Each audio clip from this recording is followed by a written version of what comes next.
has started. 6, 5, 4, 3, 2, 1, 0. We have commit and we have liftoff at 2:13. The Saturn V building up to 7.6 million pounds of thrust, and it is clear that... Famous taste of bubble yum. It's a great big hit at YUM. Great taste. Number yum. The number yum tasting bubble gum. Great taste, bubble yum. Got to go and get me some. It's juicy. It's delicious. The famous taste of bubble yum. Great taste. So fine. Famous flavor lasts a long, long time. Great taste. Number yum. The famous taste of bubble yum. The number yum tasting bubble gum. I love meat sticks. Who's with me? Who loves them? Who loves a good meat stick? Chewing on it, sucking on it.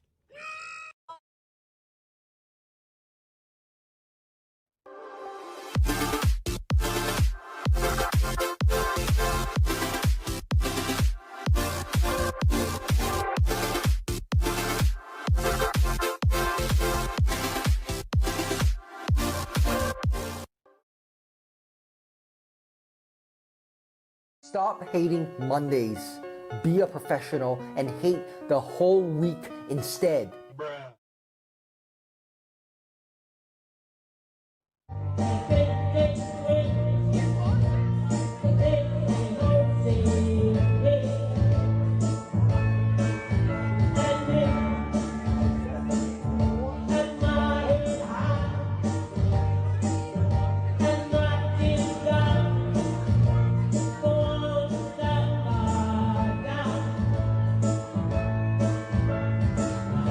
Are these your drugs?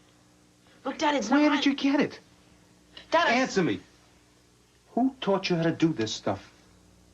You, all right? I learned it by watching you. Parents who use drugs have children who use drugs.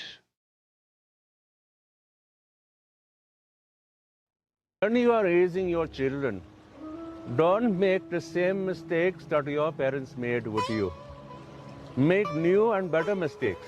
Fuck up your children's lives in a way that is unique, so that one day when they hate you, at least they won't say that you are unoriginal. I'm out here today talking shit to mailboxes on my rollerblade. So when I'm done with my Big Mac, I put my tray on top. You McDonald's looking piece of shit. Mailbox, more like this guy's litter box. You piece of shit. Who lives here? Sally and Jack Skellington? Piece of shit. Oh, hey, Tin Man. Sorry, I haven't seen Dorothy. You heartless piece of shit.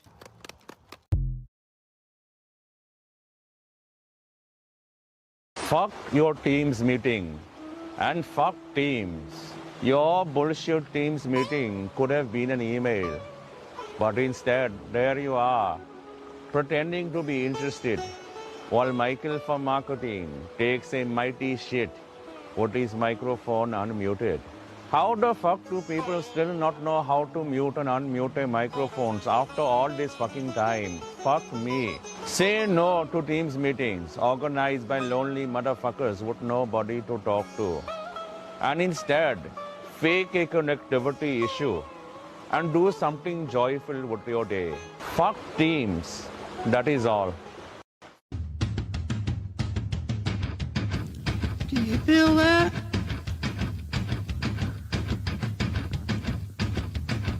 Do you feel that? Oh, shit.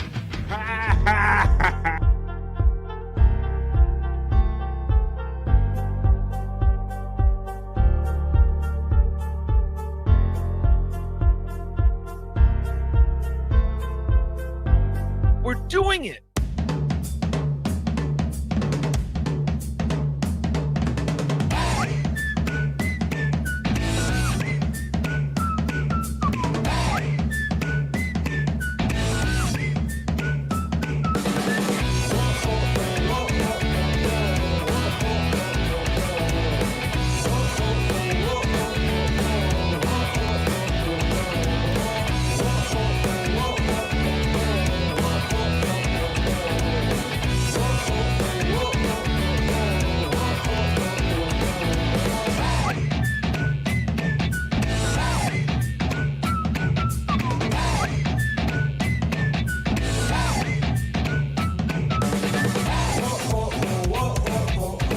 Well, hello, everyone.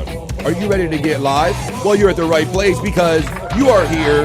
You are at BF Live, and it's Tuesday afternoon, aka or also Tuesday early morning, depending on where you're joining us from, whether it be the East Coast, the West Coast, or all over the world. Welcome to BF Live Stream Show 123. That's right. It's episode 123. 123. How's everybody doing today? I'm Bobby, ready to get your Tuesday started. Let's check it out, y'all.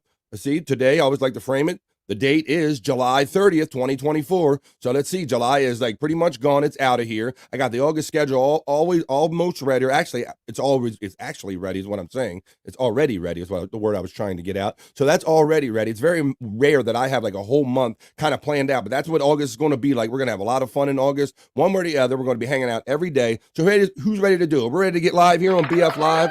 Come on, what we're doing. Let's see. That's right. There's the high noon work whistle. Is it lunchtime? Are you about to have a sandwich? Are you like our boy Aku? Are you cooking out on the back of your work truck because you don't have no time to pack a lunch or anything? Let me know what you're up to today. So we're going to get into it with our friends. We got friends backstage. We got friends in the chat. We're going to get into all the fun stuff we like to do here on BF Live. What are you doing for the next 3 hours? I hope you have time to hang out with me. Stop in and out. Whatever you're doing, come hang out with BF Live. So what do? We got the BF Live other news or not so serious news. We're going to do a little bit of Perry talk because Perry was back last night and he was in rare form. So we'll check out the Twitter X and we'll show a couple things about Perry and his theory about Skittles and maybe Sprite and see if Perry maybe be right about some of this stuff, about his fear saying that it's poison to his system and it's poison to our systems. We'll find out in our Perry Talk segment. I have another segment I'm going to show you some special people called Wheelie Good Singers. Wheelie Good Singers. Notice how I'm saying wheelie good. So that's kind of a clue of what they might be. All kind of other fun stuff here I got here written down on the sheet. But we are live. I just sit here. I script out some stuff, lay it out to do, and I come on here live and we do this live. So let's go. We are live. It's BF Live. I see the community is filing with the putting the chats in the comment section. But let me bring my bro in, first. He's backstage. Let's say hello to my friend and yours. It's the prop master, Scott Fitzpatrick. Hey, what's up? What's up? Wasabi, man. What's good, man? Not too much. Got a full night's sleep. I didn't hang out with the boys last night. Did not. Kind of took it easy, huh? Yeah. After the Lunatic Lounge and then this show in the Lunatic Lounge, I was cash. Bobby Nick he wanted me to go a couple more with him. I couldn't do it.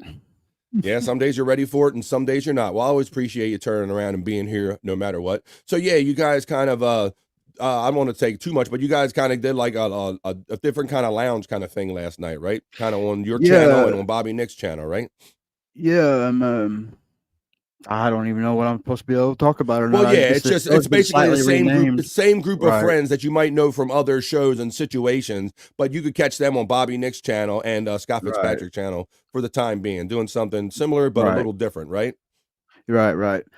Same people, different name. Cool, buddy.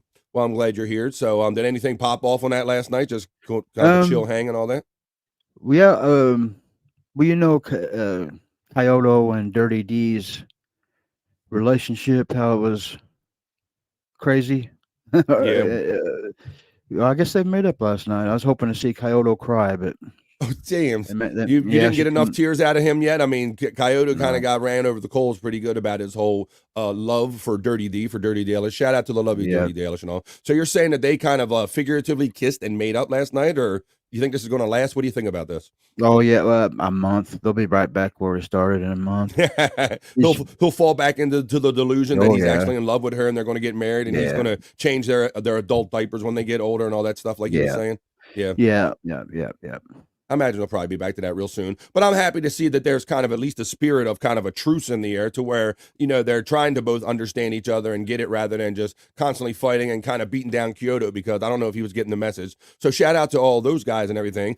Shout out to everyone that's watching us today. You can see this show on my YouTube channel, BF Live. Also, shout out to anybody watching on Rumble and Facebook today. Welcome to BF Live. This is where I like to laugh every day, live and laugh, like our friend Psych Lab says.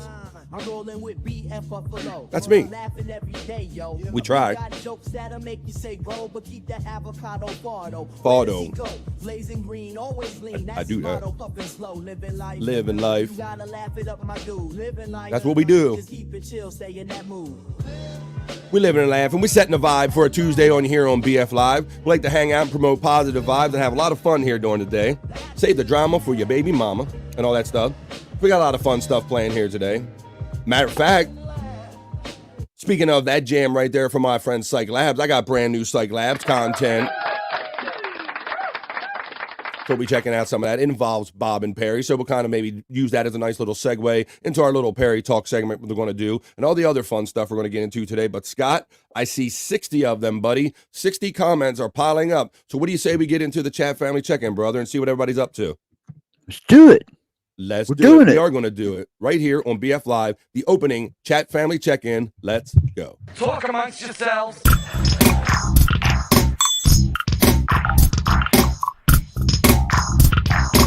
Talk amongst yourselves.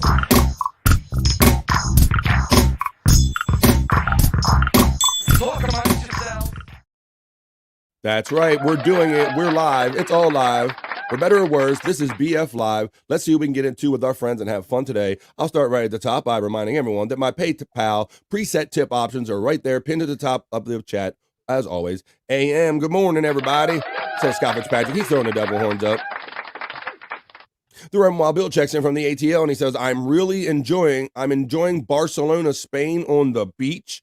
Is that a fact? Are you in Barcelona or are you in an ATL? Are you just pulling my leg? I don't know if that was like an Olympic reference because I remember they had the Olympics in Barcelona a couple years ago. So let me know about that. 1 piece, 2 piece, no piece, LOL. Come on, Wild Bill. Wow.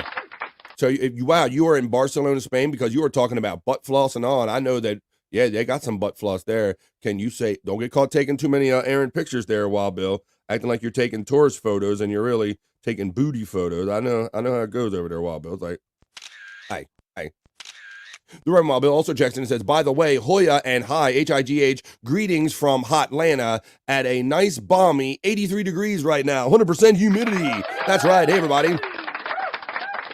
It's the chat family weather check-in, so let me know what the weather is. Let me know how it is where you're at today. The lovely Space Nerd says, I need to wake up. Well, you came to the right place. Come on. We'll get you going, Space Nerd. How you doing? Checking in from the Pacific Northwest, the lovely Space Nerd. Space Nerd says, Hoya to the Reverend Wild Bill. The Reverend Wild Bill says, Space Nerd, Hoya, and H-I-G-H. The Reverend Wild Bill shouts out, Scott. And he says, Scott. There it is. The Reverend Wild Bill. Ooh, and a yeehaw from Scott. All right, we got it going on. He also says Scott Fitzpatrick, no filter, and H-I-G-H. He gave the love right back Scott did to Nerd and Wild Bill. Space Nerd says, BF Live, Bobby, Scott Fitzpatrick, no filter. Good morning. Pulper80 checks in, the most generous. Great vibes and great generosity. Thank you for making our family even bigger by your generous gifted memberships. Pulper80. Space Nerd, still groggy here too. Hoya, Scott Fitzpatrick from Pulper80. Hoya. Hoya. Space Nerd, Hoya to Pulper80. Falling asleep at my desk. Well, come on. We can't have everybody having a case on Mondays on a Tuesday now. We're not going to do that. We're going to get it going. The Reverend Wild Bill says, pretty woman on the beach. Let's see. I got the Reverend Wild Bill checking in, but he also saying you're in the ATL. So I'm a little confused there. I'm getting mixed messages for sure, but it's all good. Whatever it takes to get you through your day. I'd like to be on a beach, says Space Nerd. Absolutely. Wouldn't we all? Some not so pretty, right? Pretty women on the beach also, said the Reverend Wild Bill. Pulper80 is getting the devil horns from Scott Fitzpatrick. Pulper80 Hoya from the Reverend Wild Bill. Space Nerd says, or men, they wear those banana hammocks. I was on the beach in Mazatlan and unfortunately looked up and an elderly guy was bending over. Yikes. I've often wondered what women actually think of those banana hammocks, Scott, because I don't have the nerve to wear one of those European thong bikinis. Like, nah. No. Even if I was built better, I wouldn't. They don't look comfortable, man. They just don't look like it. I'd want to be. They don't look. It's not something I'd wear. No, and then you have that commercial with there's like some commercial for some kind of medication where the guy is happy that he can go out, with no skin irritation or something on him, skin rashes, and he's wearing this like little tiny little panties. It's like, nah, can't do that. So yeah, I'm not down with the European mankini. Paul Brady checks in with the Reverend Wild Bill and says, "Hello, sir." The Reverend Wild Bill throws out the buffalo emojis. Scott Fitzpatrick says, "Flick that bean button, you cowards! Come on." We're getting going. We're going to get this Tuesday going, whether you're ready or not. Here it comes. You can't hide, Space Nerd. The days are here, so we might as well just wake up and make the most of them. So let's do it today. J Dog checks in. Oof, oof. Hello, J-Dog. How you doing, my friend? The Reverend Wild Bill says, and smash that share so others can join in the best noontime show on YouTube. I concur. I resemble that remark. And you guys make it cool by hanging out in the chat. Let me know what you're up to and throwing out positive vibes back to me and have one love for everybody. J-Dog from Scott Fitzpatrick getting the double horns. J-Dog H-I-G-H from the Reverend Wild Bill. J-Dog says, I agree. Fuck teams. What's Scott and Wild? What's up, Scott and Wild Bill? That's right. J-Dog, fuck your team's meeting, okay? It could have easily been an email. Fuck your team meeting. That shit was funny. Funny shit. I like that guy. Little inspiration on the day. Hoya J-Dog from our friend Space Nerd. The Stream Elements bot is running my link tree as well as all of our other friends, creator friends links. Whether you want to see Scott Fitzpatrick's YouTube page or our friend Kai Brian Casio or DJ Lecture or any of them, Bobby Nick, they're all running the Stream Elements bots throughout the show like this one. In the lounge from our friend Bobby Nick, who hasn't joined us yet, but maybe he will. The Reverend Wild Bill says, and a big shout out from Atlanta to Blocky, Buffalo Bobby fan, the man with the plan. Let me say, I resemble that remark. BF likes to block people as much as I like giving handies, and the devil's 666. Calm down, Perry. I don't give away all your shit, man. Jeez. Okay.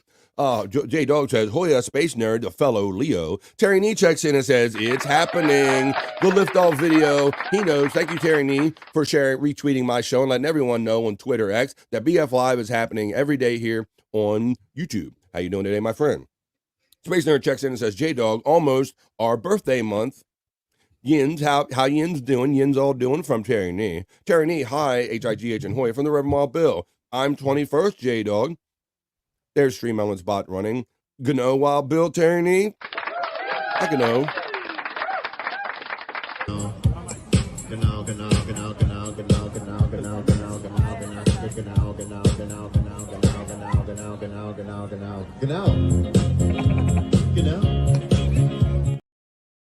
That's right. What do you know? J-Dog says I'm on the 18th, so they're sharing their birth dates coming up this August. It's August as Bob. It's also Bob Levy's birthday month. So Space Nerd is saying whoop to J-Dog. Terry Nee says the Tom Gully lives.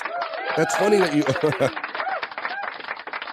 I haven't seen Tom much lately, but Tom Gully lives, says our friend Terry Nee. Bob is a Leo too, says our friend J-Dog. Happy birthday to our Scott from Terry Nee, buddy. He's throwing it. He got you first today. Yeah, I knew it was coming. Happy birthday, Terry. The lovely Lisa checks in and says, Hoya BF doing grocery shopping. That's what I want to know. Well, we're doing it here. We're doing it. We're here on BF Live, whether you're grocery shopping or no matter if you're in the ATL like Bill or maybe you're over on the pond, across the pond with Dang Lizard. Everybody's here together, one love and one family on BF Live. Space Nerd says Leo's rule. Stream Elements bots are running. Stream Elements Hoya from the Reverend Wild Bill. The Reverend Wild Bill laughs. Pulper80 says, Space Nerd, any Kahlua in your coffee? Ah, no Kahlua tonight in your coffee. No Kahlua tonight in your tea. Space Chief 75, the bro you know, checks in. The artist bro you know. He checks in. I hope you're doing commission, bro, and I hope that things are getting better for you, my friend. I know you just dealt with something kind of very serious and all. There's Space Chief 75. You want to see my cool original BF Live art that I have right there? You can commission yours. Reach out to Space Chief 75 on Twitter X. Let's see who else we have in here. The Reverend Wild Bill says, Space Chief 75, Hoya. Space Nerd says, Pulper80, I wish Yum wants some of the Kahlua in that coffee. That'll get your day going in the right direction. Hoya Spurs Chief from Space Nerd. Hoya, you say? Well, we got the Gano. I can know what you mean about that. I kind of know what you mean. But it's time for a Hoya. Can you get a Hoya? The answer is yes. Can I get a Hoya? Can I get a Hoya? Can I get a Hoya?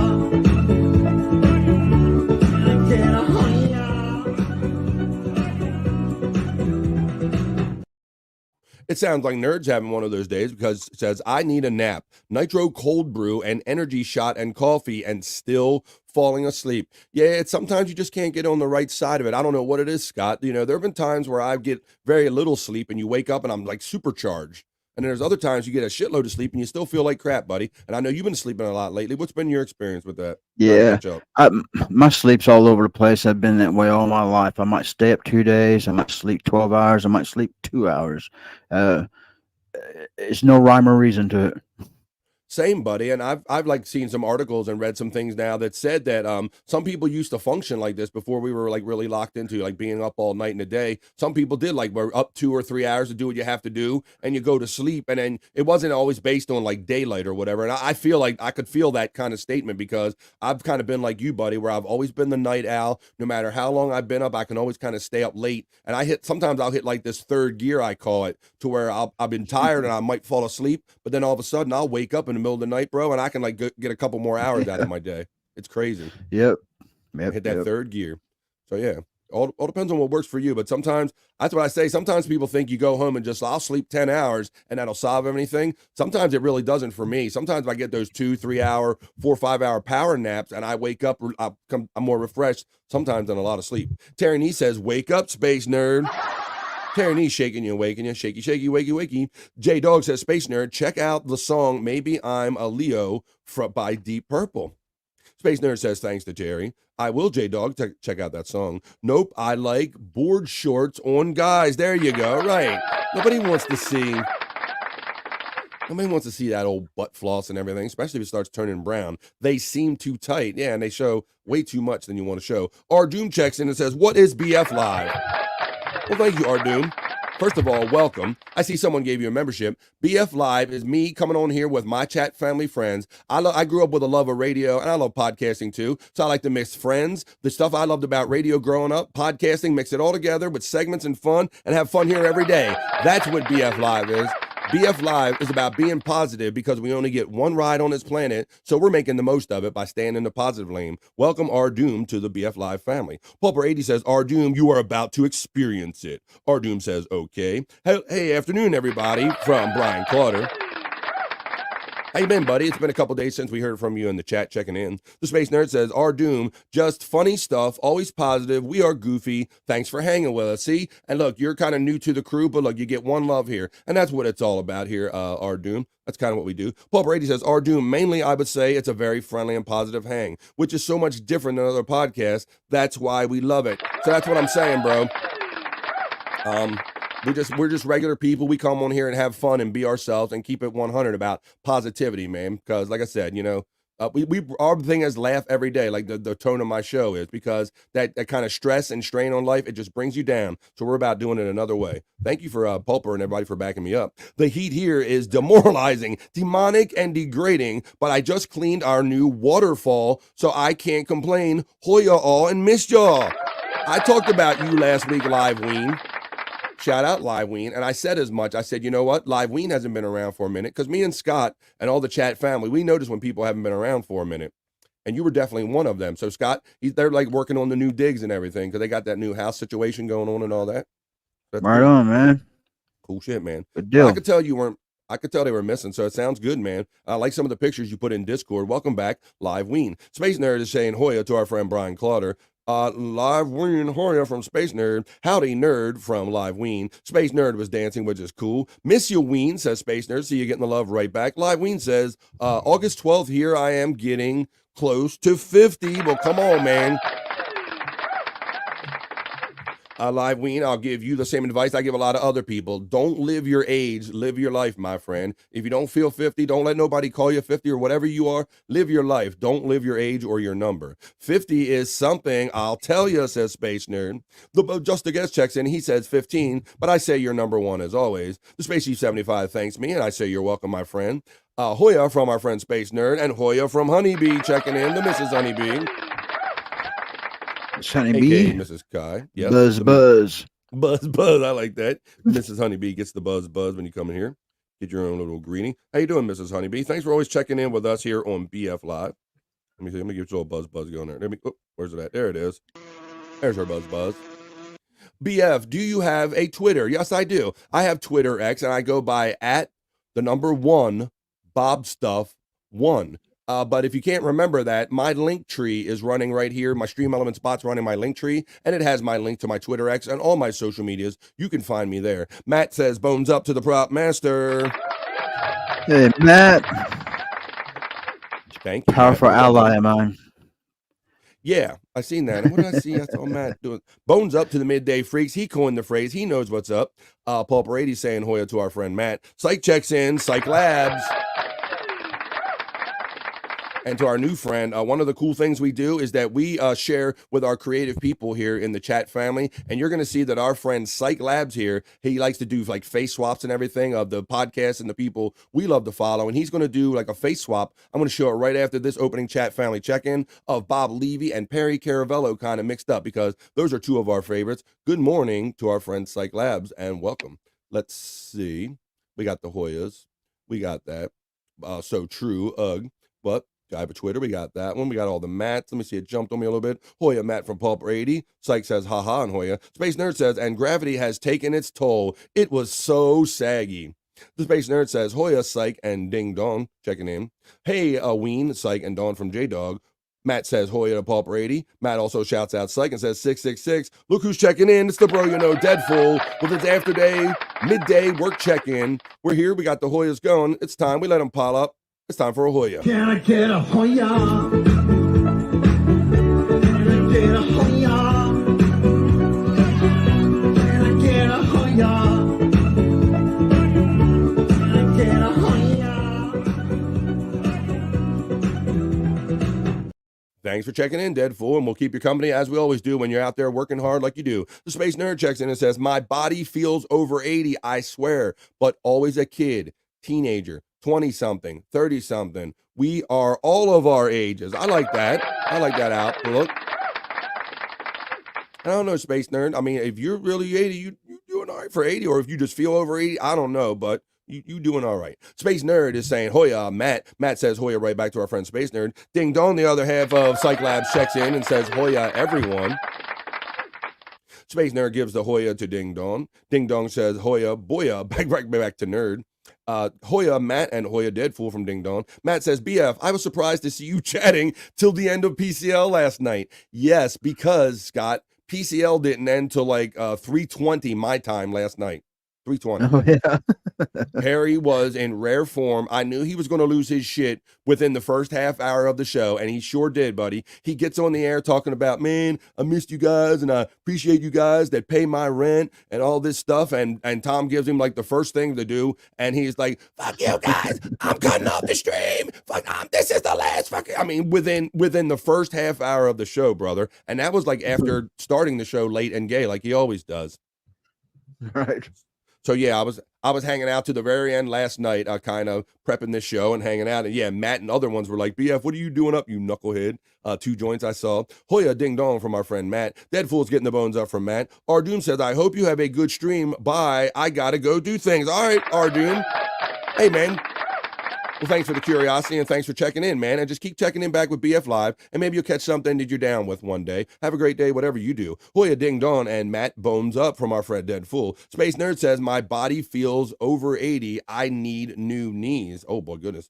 Whoa, Deadfool, I've never seen this out of you. He says, look at this, Scott. When have you ever seen a statement out of Deadfool? Resting. Actually, resting. I ain't never seen him say some shit like that. He's always saying, I'm just done something or I'm about to do something. Well, that's good, man. And I'm glad you're laughing about it because there you go. That's good shit, man. Ardoom says, Space Nerd, ask our new friend, Ardoom, come back again and also check out the Levyverse. Replayables on Wednesdays and Saturdays. 100 Proof Podcasting, Killing with the Ables, Thursdays and Saturdays. Look at this. Our great friends are out there being great promoters for us. Thank you, Space Nerd. Live Ween says, Late and Chris. That's pretty good. Space Chief 75 says, Perry told the 92 story again. Yes, Scott. At the show, somebody did a media share with the computer voice and says, I will give the Trump campaign $1 million every time Perry says the 92 story. And so sure, he's like, I can't believe this. But Scott, he rolled right over and told the story again. They got him again last night. And that was fairly early in the show. So yes, like Space Chief 75, he told the story once again after he said he's never telling it again. He told it for Trump. Finally, Deadful, LOL, I'm proud of you. Look at that. See, Psych knows what's up. Psych knows what's up. We never hear Deadful not doing anything. So Psych is proud of you. The fact to hear that you're taking care of yourself and taking it easy. I always claim to be 21. LOL, gotta pick an age and stick with it. Yeah, I like to say you're just 18 with a lot of experience is what I like to say. If you're 50, you're 18 with 32 years experience. That's what that is. That's all that is. Psych is getting the love from our friend Deadful and laughing and getting the prayers and all the thoughts right back at him. It was the best version of the 92 story too, because he forgot it. Yeah, he was so delusional. He was like so punch drunk. He's like, I've told this story so many times, I don't even know how to follow it anymore. It's like, yeah, it was crazy, man. He was just so beside himself that he was telling the story again in order to think he helped Trump get $1 million donated to his campaign, and he fell right for it. Ding dong, I am 21 with 30 years experience. See, that's what I just said. There you go. That's how you do it. You're not 51, you're 21 with 30 years experience. That's how I like to look at it. And that is the last chat for now in the opening chat family check-in. So let's get on to some other fun stuff here, like the other news and the exclusive site content I have for you right here. After I read this last one, it says, he was like, oh yeah, I gave him a handy, and then what? And then what? And then what happened? And Psych is laughing. And Mrs. Honeybee says, hello, Deadful. And now I will run my element, and we'll get on to some other fun stuff here. It's new Psych Labs content. But that was the BF Live opening chat family check-in. Talk amongst yourselves.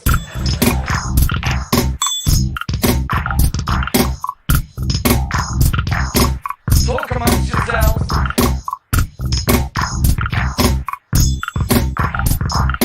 Talk amongst yourselves. That was a good hearty opening chat family check-in.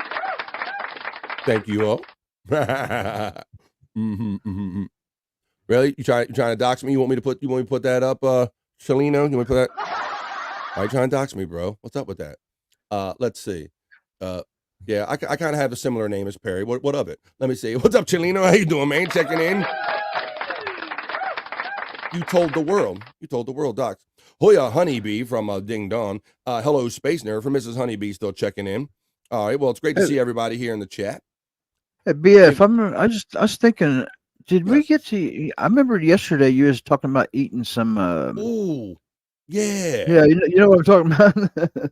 Ice cream. Yeah, and, I meant I was up as I just told you, I was up until 3:20 last night, but I kept thinking about it the whole time, Scott. I'm like, you know what I should do? I should go make sure I have that stuff ready for today to eat it on the air. So maybe I could do a dash if I can do it. Maybe I should do it during the piss break or something, but it would be funny just to take a little taste of that. What Scott is referring to, for anybody that didn't watch yesterday, is that I played this video. Matter of fact, I saved the video, Scott, because I thought we might kind of go over this again. But I'll play it real quick now, even before we get into the news. I didn't run the thing yet. But yesterday we got talking into this odd trend, or this odd person. This is the pop star Dua Lipa, and she has a certain way of enjoying vanilla ice cream. Some of you might have saw this, and some of you might not. But this is how she enjoys it, and this is what Scott's talking about, that maybe I should try this on the air. Vanilla ice cream, put olive oil on it, and sea salt. I don't know, so many people that I've showed it to, I've brought to the dark side. All right, let's give this a go.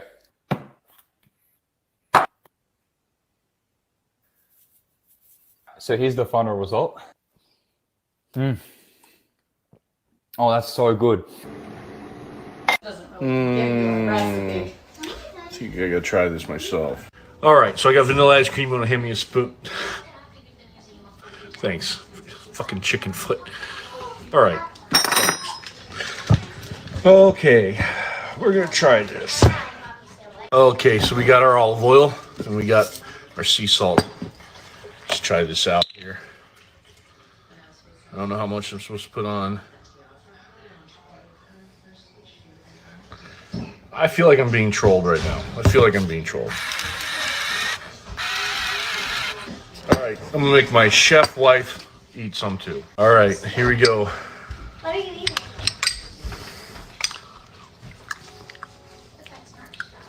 What the fuck? What the fuck? It's actually pretty good. Why? Why? What the fuck? Why did that work?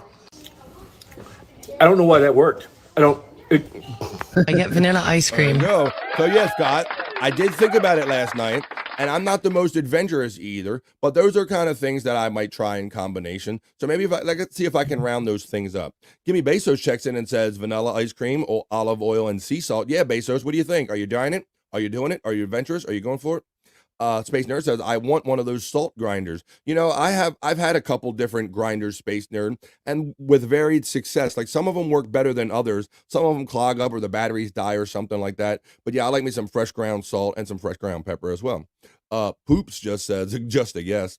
So maybe we'll see if we try that, Scott. But why don't I run my element, because I have some other news that we can get into and some we can talk into a longer form in the BF Live not so serious news. Let's see what stories we have today.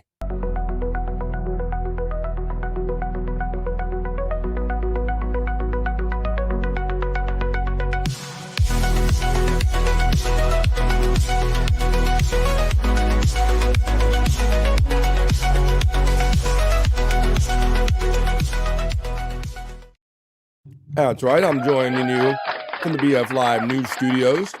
Good afternoon, everybody. Let's do a little BF Live Not So Serious News right here on BF Live Stream Show 123. Right, 123. We're doing it. Let's see, remember a little music now. All right, Scott. And my first story I have for you, buddy, in the BF Live Not So Serious News. This is for our Star Wars fans out there that might be so interested. It says, Carrie Fisher's Star Wars gold bikini auctioned for $175,000. Now, Scott, I don't know, we haven't talked about Star Wars too much, but I've never thought or known you to be like maybe the biggest Star Wars fan. Or am I speaking right about that? Or what is your take on Star Wars?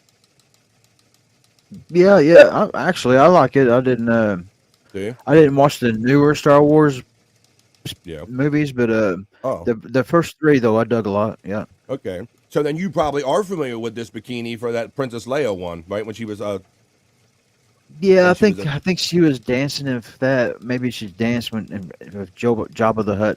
Right, I don't know.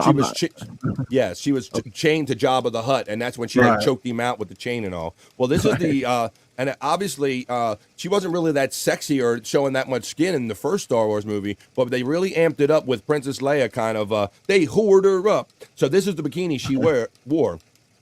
And I'll read a little bit about it. It says, the infamous gold bikini sported by Princess Leia in 1983's Return of the Jedi sold for $175,000 at an auction that also featured a screen-used Y-wing model selling for $1.55 million. Heritage Auctions said the July 24th and 25th Hollywood Entertainment Signature Auction featured a number of Star Wars artifacts, including the slave Leia bikini famously worn by Carrie Fisher when she was a prisoner at Jabba's palace. The costume, inspired by Frank Frazetta, was designed by Nilo Rodis Yamero and sculpted by Richard Miller. Wow, that's a lot of effort for a costume. Yeah. It says in quotes, when director George Lucas showed me the outfit, I thought he was kidding, and it made me very nervous, Carrie Fisher told NPR in 2016. I had to sit very straight because I couldn't have lines on my sides, like little creases. No creases were allowed, so I had to sit very, very straight and rigid and straight, she says. The auction also included a Y-wing model used on screen during the final battle of the 1977 Star Wars Episode 4, A New Hope. The model, made by Colin Cantwell, was dubbed the TIE Killer because it had a TIE fighter painted on its nose. The miniature sold for $1.55 million, making it the third most expensive Star Wars prop ever sold at auction. So there you go. That is the sexy bikini. And you heard as much out of her, out of the quote out of Carrie Fisher, where they were like, damn, like, really? You want me to wear this shit? So it's funny that the movie done so good, but they still felt the need to kind of sexualize Princess Leia for Star Wars. There you go. If you want to buy that bikini, you got $175,000. Maybe you can get it from the person that won it there. In this next story I have, this is something I hopefully we can all relate to because we all have pets. Or many of us have pets or have experience with pets. And Scott, I often wondered this about cats or pets in general. This article says that pets can smell your stress, a study finds. I don't know how, like, so I know you're not the biggest dog person, Scott, right? Because you've had bad experiences with like every breed of dog from what you told us. Right, but this kind of leans into why I think dogs make me nervous, and they sense it.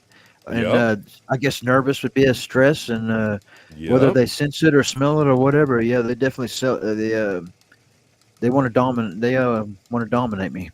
All dogs. Yeah, they can. Right, it's like they can smell the smell, and they know you're their bitch, for lack of a better way of saying it. Yeah. Well, let's read this because I've often thought this is true, and it's funny. I've had cats, and it always seems like the people that like fear the cats most or like them the least are the ones that the cats are attracted to. But yeah, this talks about how pets can smell your stress. It says, dogs have been humans' best friend for thousands of years, and their ability to understand us goes beyond just following commands and responding to our emotions. A recent study has shown that dogs can actually smell human stress and react in a way that suggests a profound connection between our species. This fascinating discovery sheds light on how deeply intertwined our lives have become with our canine companions and the incredible ways they adapt to our emotional states. So, Scott, before I go on with this, so being that you have had this aversion to dogs all of your life, like living in a house with other people that have had pets, or like, what is your pet situation? Like, so basically, you don't, I guess, have you ever had a dog for a pet is what I'm getting at. Yeah, I've had a couple. I mean, if they're my dog, then I'm okay with them. And plus, I don't get the pit bulls or nothing. I get basset hounds. Okay. Yeah. What was the question?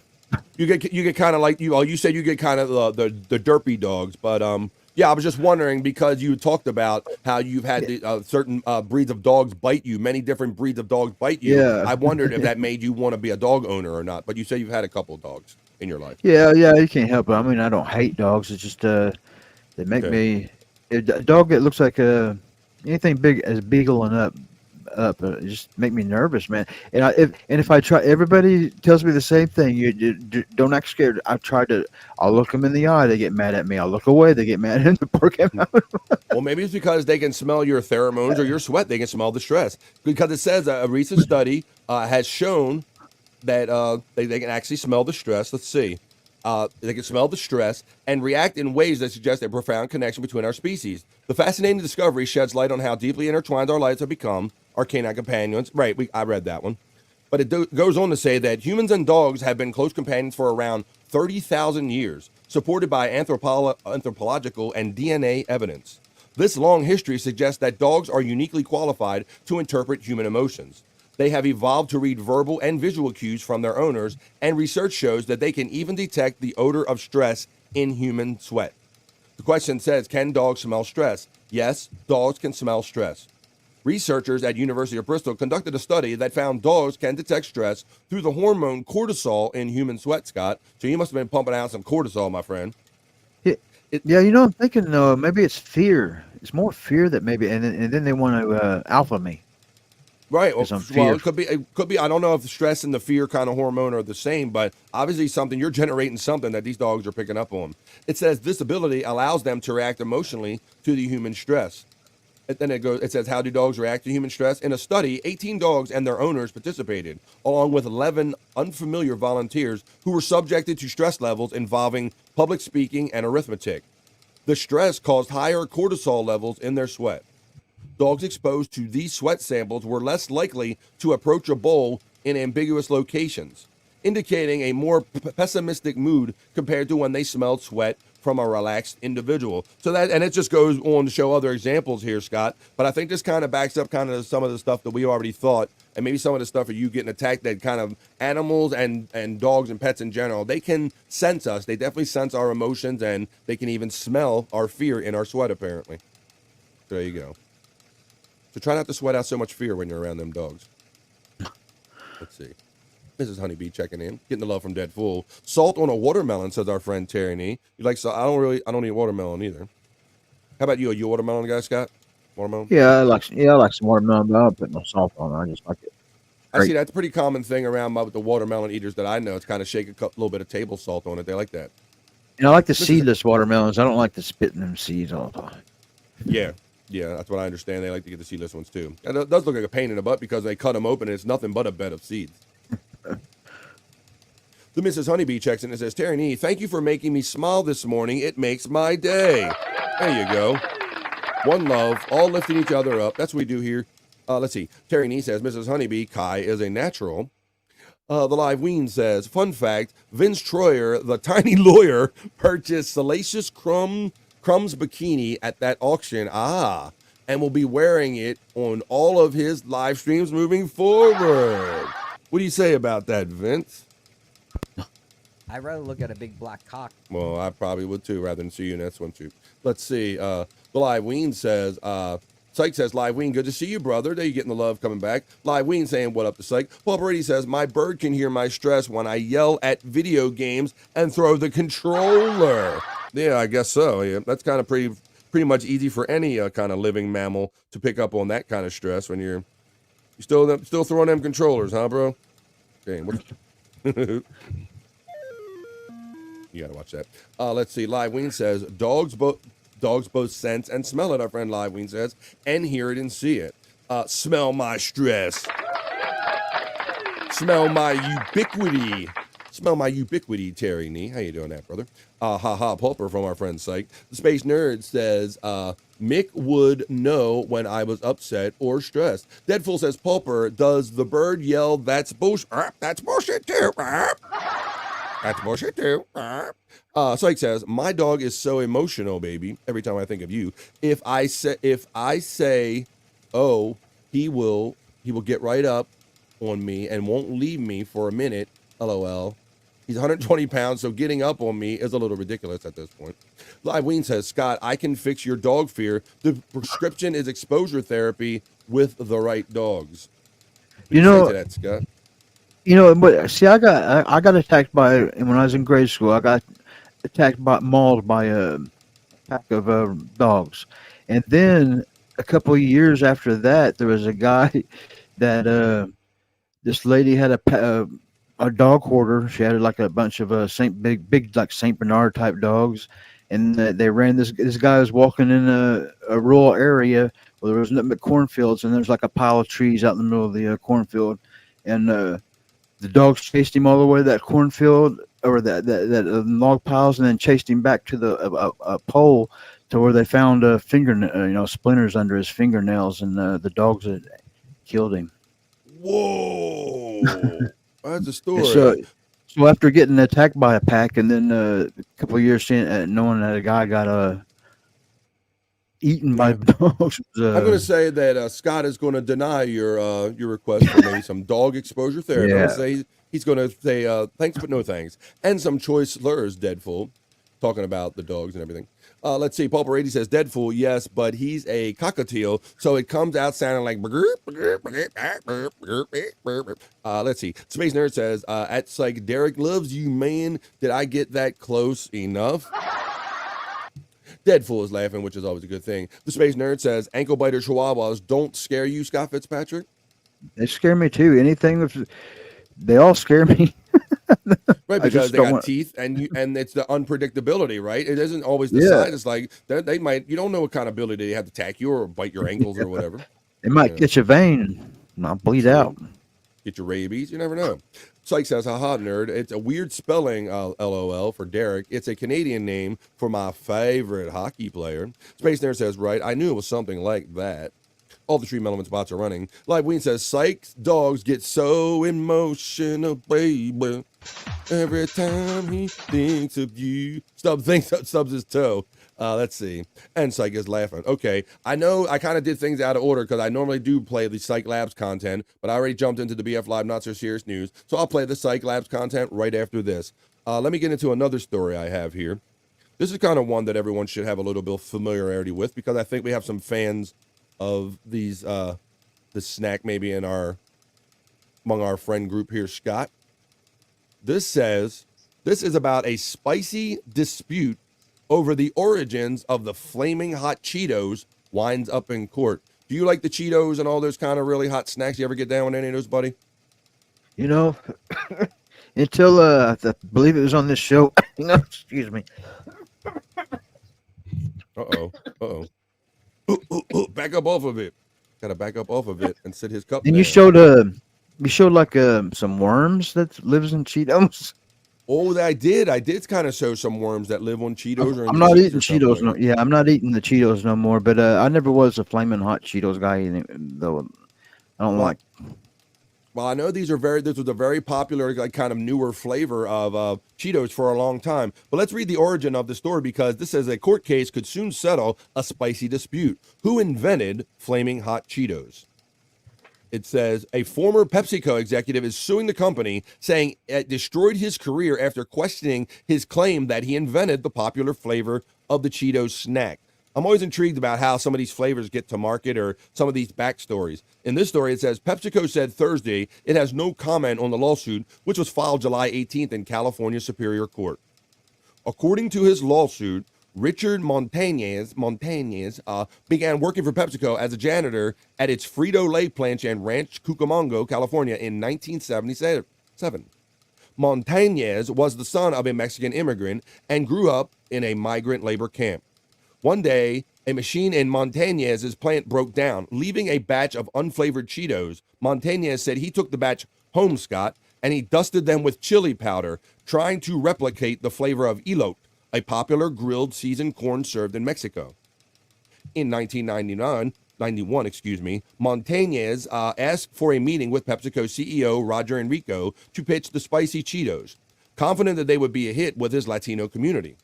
Enrico granted the meeting, liked the presentation, and directed the company to develop spicy Cheetos, according to the lawsuit. Montañez says that PepsiCo sent him on speaking engagements and actively promoted his story. But in the meantime, Montañez claims that the company's research and development department shut him out of its discussions and testing. PepsiCo introduced Flaming Hot Cheetos in 1992. Montañez says that he continued to develop spicy snacks like Flaming Hot popcorn and lime and chili Fritos. And in 2000, he was promoted to a business development manager in Southern California. Montañez eventually became PepsiCo's vice president of multicultural marketing and sales. So there's a good backstory in here, Scott. And this guy worked himself up from a janitor. This guy said he started as a janitor in 77, and now he's like up in the big chain in PepsiCo. I thought that was pretty impressive itself, right? Right. Pretty good. But then it gets kind of sticky here, I guess. It says Montañez said demand for speaking engagements was so great that he retired from PepsiCo in 2019 to become a motivational speaker full time. He published a memoir in 2021, and his life story was made into a movie called Flaming Hot in 2023. But according to the lawsuit, PepsiCo turned on Montañez in 2021. Cooperating with a Los Angeles Times piece that claimed others in the company were already working on the spicy snack when Montañez approached them, and that they, not Montañez, came up with the name Flaming Hot. So it says Montañez said PepsiCo's about face has hurt his speaking career and other potential opportunities, including a documentary about his life. He is seeking damages for discrimination, fraud, and defamation. So there you go. That's a story in the BF Live Not So Serious News. So yeah, it's just one of those kind of knocked on the boss's door with the idea. But I just thought that was kind of a really kind of involved story, to where at one point they were kind of backing his claim and supporting him by sending him out and having him being a representative. But now there's been some kind of about face, and so it's probably coming down to money and who's supposed to get paid for that recipe or something, Scott. Yeah. Big business going to take the little man down. Keep the little man down. That's what it seems like there. All right, so that was a story in the BF Live Not So Serious News. Let's see what I have for you. All right. I just kind of have a little kind of extra add-on story here, and then we'll get on to some other fun stuff on the BF Live Not So Serious News and other fun stuff on this episode 123 of the Stream Show. This one's got simply, I'm a Hooters girl. Everyone is shocked by how much money I make in just 4 hours. So let's see how much she makes in 4 hours, Scott. It says, it's really, let me pause this because there might be something we can show here. It's really the breast case scenario. I see what they did there. Perky proof that it pays to be pretty. One Hooters waitress is rolling in the dough and showing social media just how much her covetable curves rake in during half a shift. I worked from 4 p.m. to 8 p.m., said smoke show server Maya, 23, in a trending TikTok tell-all, and I ended up walking out with, Scott, $451 in 4 hours, brother. Not bad, huh? $100 an hour. Well, let's see her take. It says, in this clip, which beckoned a staggering 3.8 million views from hungry eyes worldwide, the curly-headed brunette rocked a long-sleeve uniform top that amplified her ample décollage and some super short shorts. Yeah. This is your sign to apply to Hooters, she encouraged, while waving around a handful of 50, 20, and $10 bills. And her advice may be right on the money. The hotties of Hooters long relied on their eye-popping assets to line their pockets.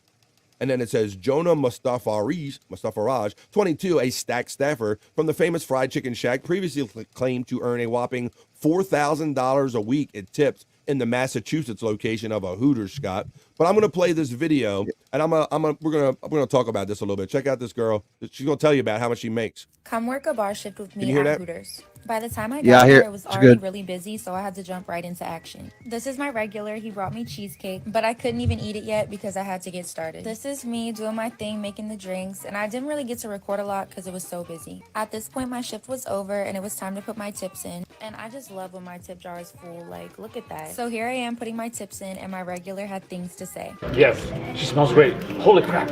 Why I drive an hour to see my You've got an amazing body. You have a great personality. And I can talk to you about anything. It's just refreshing that I can do that. So after getting gassed up like that, here's my clean bar. I was ready to get out of there. I worked from 4 to 8, and I ended up walking out with $451. This is your sign to apply to Hooters. All right, so Scott, what are your impressions?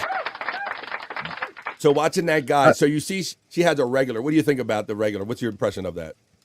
You know, I always thought about those girls that make the easy money that way. That it's kind of going to be a curse, I think, later in life unless they marry well, or because there's going to come a day whenever money ain't going to be that easy, and it's, you know, it's like life's going to be different. Oh yeah, if you're young and you're hot and you got assets, as they like to call them creatively in some of these articles, Scott, yeah, you have a window of time where, and you know, I guess we're jealous as guys because I don't know, we don't have a window like that, right? Like, that window got shut on us. Ain't no place that we can wear like one of those European mankinis and pull down $451 in 4 hours. But yeah, not surprising. But I really wanted you to really tell me what you thought about that guy. Like, what did he remind you of? Like, what did you think about that guy, her regular, that guy? Coyote whiskers type. It kind of looks like Baba Booey. So look, the first thing is that she starts out to say, my regular brought me cheesecake. Okay, so he brings her gifts. So you got that. Then he says, why do I ride an hour to see Maya or something? So he rides an hour to see her, Scott. Yeah. He's in a relationship. She's not. There you go. Good point, brother. It reminded me of the same vibe that you see at the strip bars or the titty clubs where the guys are always like, hey, that's my girl and everything, and they're the regular. It was like the same vibe. And like, great point. You said it better than I thought to say it, Scott, that he's in a relationship with her and she is not. And you saw it right there. I brought her cheesecake. I drive an hour. I can just say anything to her. Like, man, if I just bring her cheesecake and keep tipping her, like in the titty bar, Scott, she'll be mine one day, right? Right. That it seemed like that was the vibe that he would have. Look, Matt says that's exactly what Perry would do. Shut the fuck up. You would, Perry. You probably done that shit, you groovy son of a bitch. So I just thought that was funny for a couple of reasons. Space Nerd said, I'd take that. Hell yeah. Over $100 an hour for 4 hours of work where people just like she said, gas you up and just talk about you. Let's see what everybody's saying. Go back a little bit. I think Johnny A checks in and he says, smash the like button, yo. Shout out. There's 21 people that are in here currently or have been here. So I hope you hit the like button on the way in or out and stick around for a while because I'm only 1 hour into the show. We got 2 hours to go right here on BF Live. So thank you and do what Johnny A says. You can join us today from Rumble, my Facebook, and my YouTube Live. YouTube Live, BF Live on YouTube. We're live and we're doing it. Space Nerd says Hoya to Donkey Kongington. Donkey Kongington says Psych, Live Ween, Space Nerd, Deadful, Pauper 80, BF, Scott. Cheers. What's good in the Stream Show hood, Donkey? I'm glad you're checking in, buddy. Happy to see you on a Tuesday. Find your little fun little thing here I like to do. There it is. I like to play. Hoyo, Donkey Kong Space Nerd. A Mexican put spicy stuff on something? Inventive. Yeah, like real. Yeah, exactly, Terry Nee. But I like I said, as I was reading the lawsuit, there was kind of that whole backstory in there that the guy worked his way up through the system, Scott. That was cool. A Mexican put spicy stuff on something. The American Dream story. It is, man, and there's more of them that we kind of hear about every day. Like I said, America, the best imperfect country in the world, because there's a lot of great stories like that out there. Worked his way up from a janitor, and he ended up getting screwed by the man just at a higher level. That's all good. Yeah. What's up, Donkey Kongington? Good to see you from Pauper 80. Just a Guest says, I thought we would have talked about Hooters yesterday being Wing Day. Well, those two things didn't kind of line up for me, though, but we're extending Wing Day, if you will, just a guess. Donkey Kongton says, Terry Nee and Johnny A, cheers. Johnny is shouting out our friend Donkey. Sykes shouts out our friend Donk. Space Nerd says, once again, I take that. Hey, Donkey from Terry Nee. Ding Dong checks in with the Hoya for Donkey. Space Chief 75 says, you mean to tell me it's not an owl meal, it's chicken? My whole life is a lie. Right, because you thought it was like Hooters. You thought you were eating owl wings. Yeah, I guess the whole Hooters thing, they had to play off the fact that they were talking about their tits, Scott, right? And let's throw an owl in there to like throw people off or confuse people. Yeah. Like that's what really people thought. Yep. Swipe the strip. Come on, swipe that strip. You can swipe my strip anytime you want. There you go. Donkey Kongton says, Scott, life is like that for us our whole life. Only difference is she gets to a skate-through period before the hardship begins. Boo-hoo for her. So Donkey was feeling what you're saying about how she better grab it while she's young and hot-looking, right, Scott? Because it ain't going to last forever. Yep. Better have a plan B for when it disappears. See Pamela Anderson in these days, if you have seen recent pictures of her, right? I mean, at one point, arguably one of the most beautiful women in Hollywood and in the world, right? And made a lot of money off of it, but that window, it closes. That shit closes. Especially when you're living life rough like she probably was. That's exactly what Perry would do. Shut the fuck up. He probably hits on them all the time. Creepy weird guys go to Hooters thinking that he will get some. And that's what I wanted to really get down to, Space Nerd. And you see what's up. And I knew Scott would kind of relate this too, because we've all either have been to an adult club once or twice, or we know that guy, that friend, Scott, that always took it a little too serious. Like, no, man, she really loves me, man. I go there and she gives me full eye contact and she comes up to me, man. It's like, bro, she does that to everybody. Yeah. Those guys are out there. Donkey Kongton is saying bones up to our friend Matt. Matt is giving the love right back to Donkey Kongton. Space Nerd says that guy is what SJ would do. Hey, baby. Yeah, and so I'm glad you saw the creep factor, because I just got really intrigued by, she was a beautiful girl and the fact that she could make that much money in a short period of time. And then when I really watched that video, and then you can see that's why, because all she needs is a couple guys like that, Scott, some regulars, and she'll pull in that money like every time. Yeah. Like kind of like Alicia Giordano did with that dude that smacked her around in the car. Ooh, that's right. Good point. Good point, buddy. Donkey Kongton has a theory, and he says that her plan B is not taking plan B. There you go. Getting knocked up before she gets locked up. Look at that. There you go. Ooh, at least a bitch slapping. Oh, she got the bitch slap. Look at Cap. Scott's got it already. 18 years. 18 years. That's right. Pay for that kid. 18 years. What up, Donkey Kongton? And on the 18th, found out it wasn't his. Pam still looks hot. Come on. All right, well, I think that might be the last story in the BF Live. Other news, or not so serious news. I kind of mixed it up because I got confused talking about the whole ice cream story, and that led me into the news. But now we're going to circle back for some new Psych Labs content. Let me play my element right here. Let's wrap up the news, the BF Live, not so serious news. I'll get back in my other studio, and then we'll get back into some fun psych content. But that was the BF Live other news, or the not so serious news today.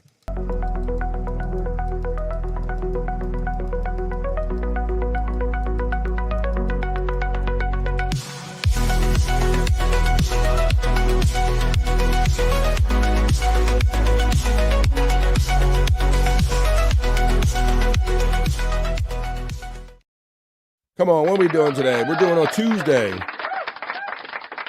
That's what we're doing. We're doing a Tuesday, and we're making the most of it. Where is... Oh. BF likes to block people as much as I like giving handies, and the devil's 666. That's not true. Not true. The Live Ween says, Hooters wings are inedible, so you nailed it by not mentioning them on Wing Day, says Live Ween. The funny story about me, Scott, and I've never been to a Hooters in my life, brother. Me neither. There you go. They have one in my area, but for whatever reason, we just never went to it. But you know, the odd thing, Scott, I'll give you an odd little Hooter story that I do have, is that my mother-in-law, God rest her soul, she used to take one of her older relatives, another older elderly relative. That's where he wanted to go for lunch in the afternoons, Scott, when they got together. So get a picture of like my elderly mother-in-law and her like similar age, like elderly cohort out in the middle of the day at a Hooters having lunch because that's where he wanted to go for lunch. That was a visual. I'm like, I'm curious. I'm curious what the wings taste like. well, apparently I don't they're not really very care good. about the girls. Yeah, I don't think a lot of people go there for the wings, apparently, according to some of our friends here. Oh. But yeah, I just like so, and it occurred to me at one point, I'm like, I'm like, my mother-in-law has been to Hooters and I've never been to one. Like what's wrong with this picture right here? It's just so funny to imagine my mother-in-law going to a Hooters during the day. So that was my little fun kind of side Hooters story. Live Ween, yo, from Donkey Kongton. King of all this checks in as usual with all the emojis. We're here on a Tuesday having fun as a group of friends here on BF Live. And then the month of July, it's July 30th, man. We're going to be into August, and the summer's going to be over before you know it, but we're making the most of today right now. Okay, so I ran the element. Now let's get into, let's do it. I got another one from Psych Labs. Come on. BF Live is the home of Psych Labs. So let's go in my Psych Labs folder here. I got me a little content folder right here. Yes, I do. It has to be Psych Labs and all. So I always like to go back to one. Let's see. I want to show it because, like you said, not even a lot of people have been showing it yet, but it got some great hits on, let me see. It got some hits when he put it out there. I would ask everyone, I will plead with everyone to please go out and subscribe to this page right here. This is Psych. Come on, he's got 188 subscribers. We can do better than that. You'll know him by the little Psych yellow logo right there. His link is running with the Stream Elements bot throughout my chat. So if you want to subscribe or see some of this stuff after the fact, you can always do that by clicking on that link right there. But I like to do once again Psych. I like to go back a couple for those who haven't seen it. This is another one from Psych Labs. This is Psych Labs doing Bob as Snoop Dogg singing Jeaner and Juice. Let's enjoy this, and we'll make our way up to the newest Psych Labs content. Let's have some fun here on a Tuesday with Jeaner and Juice, sung by Bob Levy. I got it. Thanks, everything. I read the power of this for the club. 5 minutes, give up about 1 minute. 30 long, spending rock.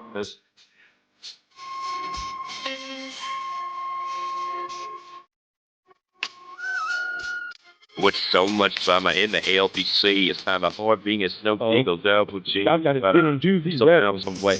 She's coming up with Poppy guys, shit like every single day. Okay, pick a little stuff for the cheese and make a few hands as operation. 2 in the morning and the party still jumping because my mama ain't home. I got bitches in the living room, didn't they own, and they ain't leaving till 6 in the morning. So what you want me to do? Shit, I got a pocket full of peppers and my homeboys do too. So turn off the lights and close the doors. But what? We don't know how to hold G.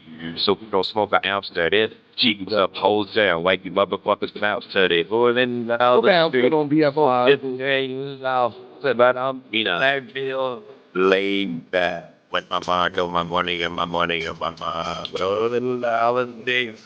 Getting out about that they'll lay down when my mind on my money and my mail, my brow. I got me some single G. Everybody got big cups, but they chill thing. That is right, the shit happens all the time. You gotta get yours before I gotta get mine. Everything is fine when you listen to the D.O.G. I got the cultivating music that be captivating heat. Listen to the words that I speak about taking a good drink to the middle of the street and get them back into the streets, let's say. Studies used to be the homeboys late. Other bitch hated breathe when I tell that bitch, please raise the puppies in you cities that you get son of me. That is. As I bob with the dog, out there to breathe. I jumped in, pulling out the street, smoking and out the Bambina. Until laid back. With my mind on my money, get my money on my mind. Rolling down the street, smoking and out the Bambina. Until laid back. My mind on my money, and many later on that day, my homie Dr. Ray came through with a dang the tangle wreck. And a fat ass Jake, some bubonic that made me choke. Shit, this ain't no joke. I had to back up for bit, sit my cups down, tangle away at funny, yeah, fucked up man, but it ain't no stopping. I'm still popping. Stray got some bitches from the city of Compton to serve me. Not for the cherry gon' stop, but when I bust my nut, I'm raging the bunk to cop. Don't get upset. You're like just like, yep, I don't love you. How come out the dope? And now they going down the street. Getting in, sip out, that lay back with my mark on my money and my money and my heart. Rolling down the street, getting down, sip out, until lay down with my mark on my money and my money and my heart. Rolling down the street, smoking and out, sip out, until the arch. With my mind on my money and my money on my non. Holding down the street, smoking and out. Step out on Santiago, BX. With my mind on my money and my money on my non. That's Bob Dog. And another one from Psych Labs, Bob Doggy Dog. You heard it right here on BF Live. So for those of you who've seen it, you get to enjoy it again. And for those of you who didn't catch it, there it is for you the first time. Bob singing Giner and Juice. Not Gin and Juice, but Giner and Juice. I got a friend joining us backstage, so I'm going to bring him in the middle of this Psych Labs content. He's the bro you know, coming in from the Great White North. The roof is not on fire. It's all good and brand new. It's Bobby Nick Havens. Come on, man. Yeah, the roof's looking good. They're just finishing up right now. It looks like they'll be done in about 2 hours. Thank fuck. There won't be any more noise. Well, it's funny, Bobby. Noisy shit. We started dealing with this noise dilemma yesterday when the roofers showed up, when you were nice enough to join me for BF Live, and you kept saying, BF, you can't hear that? You can't hear that? And I kept showing you I can't hear it, and I couldn't. The only time I could really hear it is when you're talking and your mic is activated and maybe hear a little bit in the background, but we didn't figure that out until the end of the show yesterday. Yeah, right. Yeah. Yeah, it's so weird. But and then I stopped by. I saw you kind of were hanging out with some similar friends, doing some different things on a different channel last night, and you were still kind of experiencing and reacting to the roof problems, right? They went late. Yeah, they went late last night. I thought they'd be done by like 5 my time. They didn't get done until like 7 or so. Wow, so they literally use up every bit of daylight, right? Yeah, pretty much, man. So yeah, I was surprised, but I guess they just wanted to get her done. They wanted to get her done, and well, that's good, man. Not have much today. But I was actually kind of pissed off because they left the rest of the shingles, on the lawn last night. Like, what if somebody would have came and fucking grabbed them? They could have at least put them in the backyard where it's fenced. Yeah, out of sight, out of mind is always a good idea, Bobby Nick. And I'll give you a little bit of advice. Maybe they'll offer this to you anyway, but if they have a leftover pack of the shingles that you're getting put on your roof, ask for some leftovers, because sometimes a storm will come along and one will blow up, and then it's not easy to find an exact match. So if there's any additional shingles, I would ask them to keep them. That's just the more you know from me, BF, right here. The more you know. Okay, cool. That way it won't be this whole thing where one of them blew off and they got to order them or they won't match, something like that. It'll be good. That's the more you know from BF here. Well, thanks for joining us, man. I'm glad you're here today, man. We're in the middle of Psych Labs. I was just kind of reviewing some of the good stuff we already saw from Giner and Juice, and I'm playing that once again for people that saw it and want to enjoy it again, and for people that never saw it before, Bob. So let's get into some of this, okay, buddy? All right, let's do it. Did you happen to see the story about, I just did a story about the Hooters girl making like $415 in a 4-hour period, Bobby Nick? I did not. I did not know. I mean, it's not too much of a shocking thing in that, a cute girl with big breasts got a lot of money, but it was just kind of funny, the whole story around it. I mean, she only worked 4 hours. She made $100 an hour, but she had like one of these kind of desperate, one of her regulars in there, so we were just having fun talking about that. Okay. Is Hooters even a thing up where you live, my friend? I'm not 100% sure. I've never seen one. Wow. But hold on a second. I'll Google it. I always like asking that because I always used to make the mistake assuming that all of our cultures were very similar and we always had same things, but I've learned over years that that's not always necessarily the case. So I like checking in and asking and comparing the differences. Let's see what our friends are saying. Live Ween, I'm sure you're going to get some love. Live Ween says Joe Rogan used to go to a strip club with his buddy. This guy would wear thin. Yeah, exactly. Live Ween says athletic pants and use sandpaper on the inside of the crotch to remove material. Whoa, he's talking about something. The Live Ween says, then he would lube up and wouldn't wear underwear. What are we talking about here? Joe Rogan said the guy would finish during the first lap dance. Oh, No. I don't want to be sitting next to no guy trying to nut with sandpaper and no. I'm rewinding. Like, share, subscribe, donate, pay no attention to the green man behind the curtain, says Jerry Lahane. So I guess there's like 4 or 5 locations in Canada, but none of them near me. None of them near you. And I said the oddest thing is, Bobby Nick, for whatever reason, I just never made it out to one yet. But my mother-in-law, God rest her soul, had been to one because she would take an older relative. That's where he wanted to go for his lunch. So she yes. So get the image of like great my silver-haired mother-in-law and another silver-haired gentleman, comparative age, like 70, 80 years old, enjoying their lunch in a nice Hooters on an afternoon. Well, I salute that man. Yep. He lived the right way, man, and God bless my mother-in-law for taking him where he wanted to go. She was nice that way. Terry Nee says, my wife took me to the Inner Harbor Hooters when we dated, married 30 years tomorrow. Terry Nee, awesome, buddy. Wow. You got a woman who knows, Terry. You got a woman who knows. And Terry Nee, from ever since I got to know him, he always recommends having like a off-site shed or like a little man cave to extend to get you to those 30 years. So that's a more you know that I've retained from Terry Nee. Have like a little place where you can go and kind of retreat and have some space. Congratulations, Terry Nee. That one in Harbor Place, I think, just closed recently. Harbor Place Inner Harbor isn't what it used to be around here.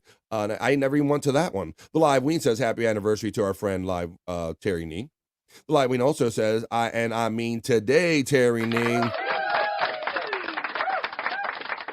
Terry Nee, like Lil Leavely or Bob Dog, as Ding Dong and them called him. I really like this one she said about that song. The Live Ween is getting the love from Terry Nee. All the Stream Elements bots are running. Live Ween tells us, if you don't subscribe to Psych, he will face swap you with a dead person, and the dead person swaps. Come on. Holy shit, Live Ween. Yeah, there you go, buddy. Live Ween is back. Even you know. Good to see you. Good to see you, buddy.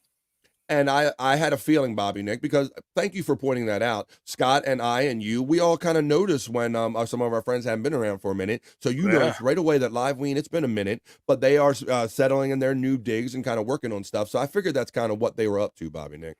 Right, yeah. Moved into a better situation, so I'm really happy for them. LOL, says our friend Psych. Forever. Swap places with you forever is what Live Wing was saying. Thanks again to Paul per 80, a gifter like crazy. Terry Nia says, Bobby Nick, people still banging outside. I think we got the banging report. Just a couple more hours, right, Bob? They're banging for a couple more hours, yeah. Thank God that they can blow their load and go the fuck home.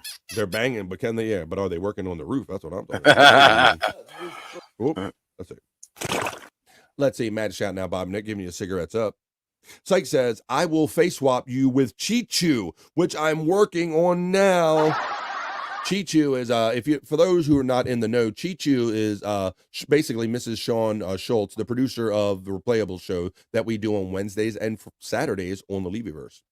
The Live Ween says, rolling down the street, smoking Endo, sipping on gin and Bruce. No. Oh! It's Gina and Juice, not Gin and Bruce. Not Gin. We're not doing that. That would be gay. Hello, Frisco. You are face swapping Chichu and BF. Wait a minute. Bitch. Do it. The world needs more Chichu, says our friend J Doug. Psych says, just for you, nerd, I'm working on face swapping John and Chichu right now. LOL. Speaking of which, BF, I need the link for that Chichu video from Saturday. It was great quality. I will try to hook you up with the link that you need for Chichu. I'll get with my friends. The Rogan's friend was sandpapering the crotch of his pants at Joe's house under a lamp, trying to what? Sandpapering his crotch? I've never been that desperate for a nut, guys. I've never put sandpaper near any of my junk. Ain't happening. Not happening. You've never worn a barbed wire cod piece? No. I don't know what the fuck we're talking about. JC, man, I've never needed to nut that bad. Chi-Chu never knew she would be so famous. Laughing Space Nerd says, Yins shortened equals for you-ins or you all. Thank you, Jerry Lane. Yes, for some of you that don't know the regional dialect, that's the more you know. I did not know that actually. I've seen that. Yeah, it's quite a few times. you-ins, you all ins. It's like a all multi-purpose word, Bobby Nick. The only You one I know all, is y'all. y'all, and that's right. That's Y'all. you and all. But yeah, this is a little more it's a little more detailed in that it's you-ins, like you-ins, all you-ins, and yins. So it's simply yins. Thank you, Jerry Lahane. Twin Peaks is greater than Hooters. I've seen some of those Twin Peaks girls where they kind of they wear like the camouflage or whatever kind of sexy stuff. I know some of that. Is that another restaurant? Yes, Twin Peaks is another wing really? restaurant. The reason I think I know of Twin Peaks is because they had a car made by that car guy, that Richard Rawlings or something. He did like a hot rod for them or something. Let me see. Get it? Twin Peaks. Get it? Like two titties. Get it? Hey guys, I'm confused here. Didn't Pee Wee Herman just die like a while back? Yes. Like a few weeks ago? Not a few weeks ago. No, it's been more than a minute. Paul Rubens. He died like last year or something. Okay, it's been that long. Okay, Yeah. because I guess today has been 1 year. July 30th, 2023. It's been 1 year, Bobby Nick. You're absolutely right, my friend. I didn't even have him prepared in a celebrity death report. I don't know. I didn't see that when I went through looking for some celebrity deaths, but Bobby Nick is not wrong. I'll throw it up here for some kind of an impromptu celebrity death report. I swear Bobby he Nick- just died like a few months ago. Well, Bobby Nick, it's like Scott and I talk about years and how years they just get by so fast anymore, man. As we've gotten older, a year isn't shit anymore. But Bobby Nick will remind us right here that the actor known as Paul Rubens, aka Pee Wee Herman, died 1 year ago on this very day, July 30th, right here at Cedar Sinai Medical Center. It says, Bobby Nick. What do you have that coming up on your feed? Yeah, I had it coming up. I had it come up on my feed, and I was like, "What year? Yep. No way!" So I googled it, and it was like, "Yeah, Pee Wee year." is no longer with us. Syke says Yins is my choice, y'all. Being from Pittsburgh, fuck Yins means fuck y'all. There you go. Twin Peaks is greater than every other TV show. Now I watched the first. I watched. My wife was into that, so of course I sat there and watched it with her. And Twin Peaks was that odd kind of show. Any of you guys catch Twin Peaks back in the day when it was on? It was kind of a culty, kind of macabre kind of show. Really weird. I never watched it. Yeah, I tried to get into it, but I just it lost me. I was very young when it came out, though. Yeah, you know. Yeah, definitely an odd, So quirky. I wasn't show. understanding shit that was going on. And it kept you going all over the place. And oh my God, I was just saying that J Dog about the Twin Peaks is greater than Hooters. Oh, I'm gonna look that up for you. I looked up Paul Rubens first. You told me you went on Paul Rubens on. Let me see images of Twin Peaks. It's all wings. I want to see the girls. Oh yeah, they don't wear the military. They wear this. Here we go. Visit. Finding them on X right now. Yeah, so it's a similar thing. I think they're out west. I think they're a Western entity, if I'm not mistaken. But that's how I know them from the Richard Rawlings show. But yeah, look, same thing. Girls like kind of dressed up in outfits showing their titties. Twin Peaks restaurant. Twin Peaks Lounge. Right here. See if I can find any more. It's also National Cheesecake Day. There's chicken wings. There you go. But it's similar kind of thing. Titties and chicken wings. Twin Peaks restaurant. So there you go. If you're in an area that has Twin Peaks, maybe you like that instead of Hooters. Okay, I'm gonna read a couple of these last ones, and we're gonna get right back into the psych labs that we're kind of in the middle of right here. Also having fun talking with everybody. You were just saying that. Twin Peaks is a classier, hotter girls, and maybe it was. Maybe by some of the pictures I showed you right there. Little classier edge. Howdy, Bobby Nick from Live Ween. Howdy. Good to see you.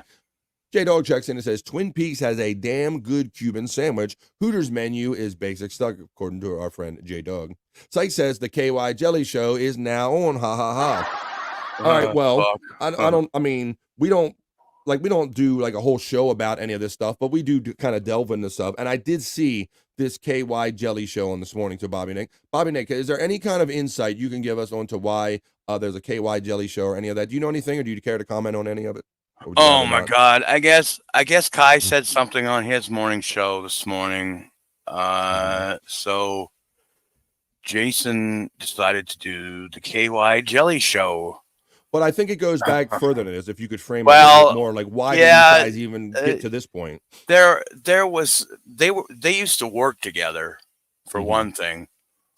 You know, Work together, or did they do, or did they happen to be no, on a it's panel the together? Yeah, panel. Okay. I want to be clear about this. Yeah. But yeah, I guess where it all began was like they just didn't get along, and they started throwing shots at each other, and yeah, I don't know. It went to shit, I guess, you know, and there's been attempts to bring these two together, and somehow it never sticks. Well, that's why I think it must have to do something more of their history and stuff that we don't really know that's going on. Because yeah, I think they were part of an earlier show that we might know about or something. But people kind of went their separate ways. But I mean, they both seem like decent guys independently, and I'm not sure what kind of went on prior to this that they can't get along now. So, but I did see the KY Jelly show going on, and it's unfortunate. But yeah, these guys are kind of like smack talking each other for whatever reason, based on kind of whatever history they have or something going on, right, Bob? Yeah, and you know the thing is, I like them both. I appear on both of their shows, so it's weird to be. I'm staying out of it from now on. I'm just probably always best. They can sling the shit all they want. I gotta back out because I don't know. But what I told both of them was that because I like both of them. I get along with both of them, and they never did nothing to me, and I don't want to have to choose or think of shit. So what I do is I don't run. If they talk about each other, I'm not going to run and tell back and forth. I might be there to listen, but I'm not really adding to. I'm not really. Right. You've never been that person ever since I knew you, so I can't see why you would do it with them. Yeah. And Jason also, to his credit, he said he sent me some messages, and right away made sure that I knew I didn't have to, begrudge Kai because I'm friendly with Kai. Me and Kai's a separate thing. Yeah, well, it's unfortunate, but I kind of saw that going on, and I debate whether I want to like kind of help those guys like beat each other up or whatever. But you can't help but avoid talk about some of this when all of our friends kind of know what's going on. And it's a shitty situation when two people you like are fighting, but it happens. What do you do? Yeah, I don't understand because, I know I've done Jason Bardo X's show, and he can be kind of chill and everything and not really confrontational. And Kai doesn't seem that way. But for whatever reason, I guess, sometimes there's oil and water doesn't mix, and maybe it's based on their history, or maybe, things didn't end well and they just always had whatever kind of problem with their relationship. Maybe that's just the case. The Space Nerd says, J-Dog, an authentic Cubano sandwich is one of my favorites, says Space Nerd. J-Dog says, my favorite sandwich, and I see the time, Scott, my favorite sandwich, Space Nerd, J-Dog.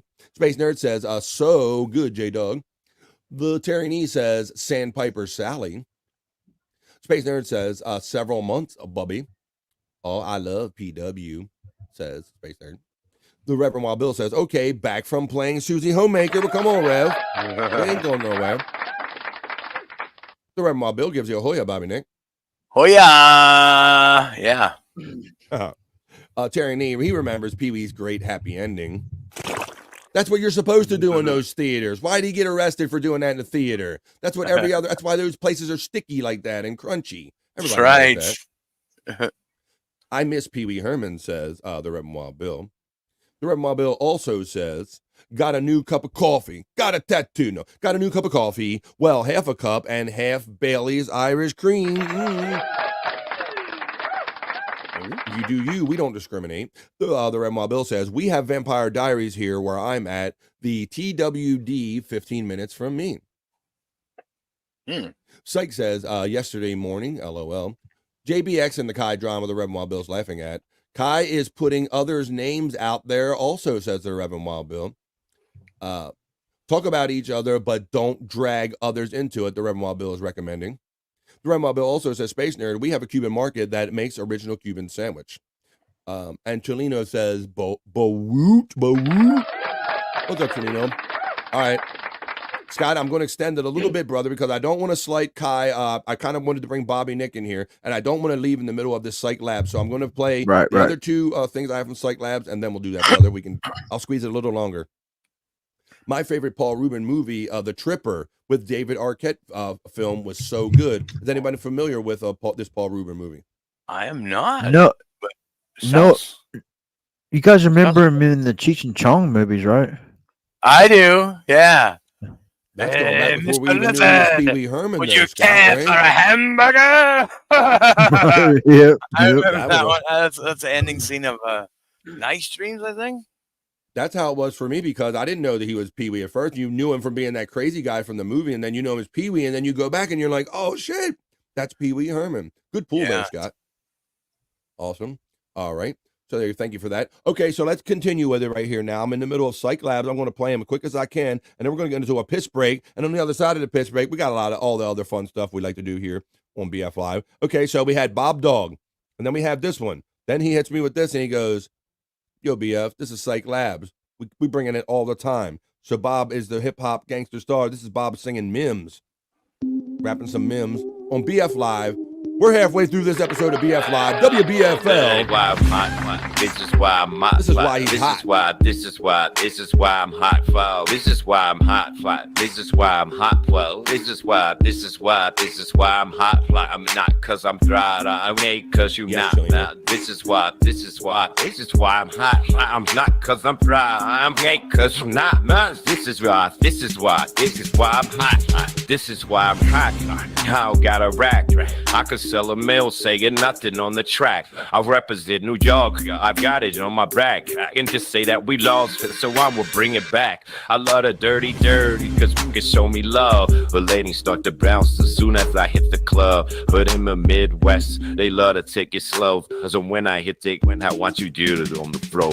Then if you needed high fee, I take it to the bay. Let's go to Sacktown, they do it every day. Come to my Hollywood as soon as I hit LA. Coming like low, I do a big Cali way. And when I hit the shot, people say that I'm proud. They love the way I dress, they like my style. They loud, proud from side to side. They ask me how not do it, gives the bleak, I reply. This is why I'm hot. This is why I'm hot. This is why I'm hot. This is why I'm hot. This is why I'm hot. This is why I'm hot. I'm not cause I'm proud. Even ain't cause you not. This is why I'm hot. You know, he's hot. This is why he's hot. He's hot because Psych Labs made him hot. Bob Levy sings Mims. This is why I'm hot. Okay, I'm going to start playing the next one right now, and then we're going to make our way into this piss break that we urgently need. So, and then after this, maybe we're going to get into a little Perry talk on the other side of the piss break. But then this will be a perfect segue to it, because this is Psych Labs. This is a video joint right here from Psych Labs. This is a very familiar scene for our Perry fans and our Bob Levy fans. This mixes everything together we love. Perry, Bob Levy, Psych Labs, BF Live, Bob Levy as Perry Caravello finding the pizza inside his credenza. Let's go. Don't make a face like that because you're all fucking. Psych's my friend.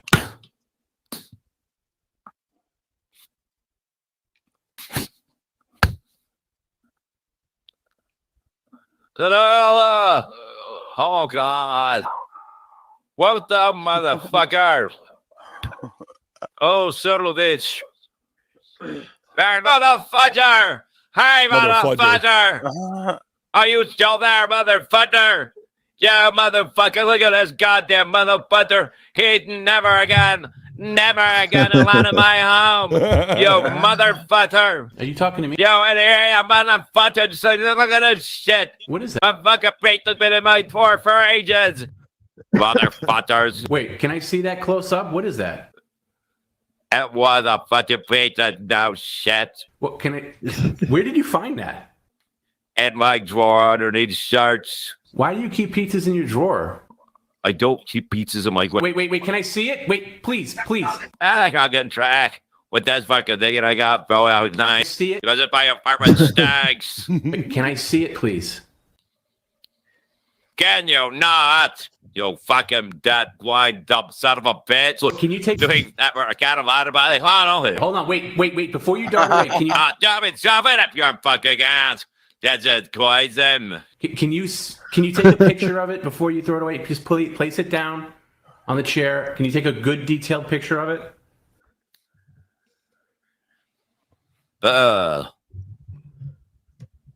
You shouldn't keep pizza in your drawer like that, Perry. It's supposed to be in the freezer. Yeah, I would keep a pizza in my drawer. It was in the freezer, stooge. Well, who put it there? Your fucking duck J-ass fucking friend. What do you think, stooge? How do you know? What do you mean, how do I know he's a fucking alien? Wait, before you... Never allowed to browse like that. Wait, come here. Before you dart away, come here. One... Never allowed to buy up again. Okay, sit down. Can you sit... What allow you over there in the extra other Kit Kat anyway? Can you sit down 1 second, please? Just 1 second with that. Okay, I just want to talk. I just want to ask you a question. All right. Can you possibly save that pizza for Wednesday for when we do Cooking with Perry and Tony? What? Yeah. Sex about sex. Okay, because he's coming over on. Well, not coming up. I'll fucking put it out, but if I say it, I might fucking fuck you again. You son of a bitch. Okay, well, you really shouldn't keep pizza in your drawer like that. It's all. No, fuck yourself. Get off my goddamn computer, you fuck. And there it is. That's why we always say another one, because Psych Labs is always kicking another one out there. So that was a lot of fun here. I'm going to catch up with this chat real quick, and then we're going to do the piss break. Let's see. What do we got? Psych is urging you to watch that Paul Rubens movie and say, oh my God, watch it. It's got Courtney Cox, of course, about a guy killing hippies in the forest, tripping on acid, wearing a Nixon mask. Wow. Oh, first of all, Chelino checks in, buddy. Thanks for checking in. And he says, Kai from Catalano TV. Yes, he's trying to figure out this whole story with Jason and all. I can tell you in the chat. Yes, our friend Kai from Catalano TV. He's been on BF Live. He's having him and Jason Bardo X. I see JB, it says in here. Jason Bardo X. It says, Stormy is the greatest, no filter, and other shows. Follow and find out. Found her. Misspelling like a pro. Yes, Chelino. What the heck? Jerry Lehane says, I'm a dog lover, but I won't own pets. Well, Jerry Lehane, I'm not sure if this is a current comment, buddy, but we're kind of, make sure you're all actually live and that you didn't buffer, buddy, because we're kind of a little bit past that. It really points out how gay Perry's inflections are with Bob's tones laid on it. It certainly does. And Chelino, hopefully I cleared that up for you. The JB we talking about is not Joey Buttafuoco. We're talking about Jason Bardo X. Jason Bardo X and Kai used to be kind of friends or on a show at some point. They've had a falling out, and now basically there's a little bit of shit talking going on. Just to catch you up real quick. And with that, we're all caught up. We did Psych Labs. We're caught up. So now it's time for it. We're past the halfway point through here on BF Live. But I think when we come back right after the piss break, we're going to go check the Twitter X and see what's going on Perry Caravello Live and see if there's maybe Perry is onto something saying that Skittles is bad for you and Sprite. We're going to look at some videos that might back Perry's theory up on some of this. All of that and more coming up right after this. But right now, I think we all need a piss break. So go take a piss, go do what you got to do, grab a drink, grab a friend, and let them know that nobody has more fun than we do right here in the middle of the day on BF Live. But right now, I think I need a piss break.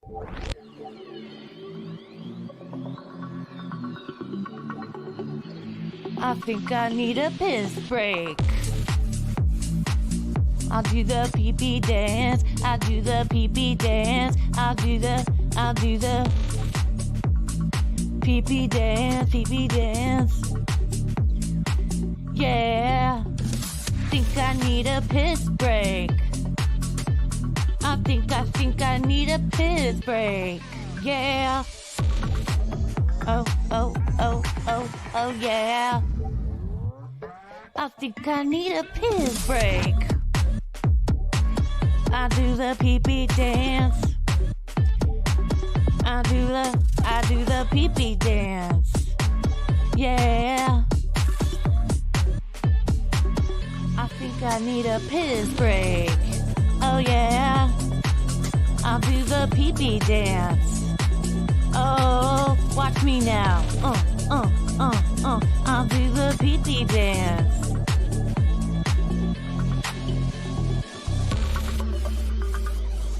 Come on, give it to me, that pee-pee break. DJ, hook it up. Drop that beat. Yeah. I'll do the pee-pee dance. I think I need a piss break.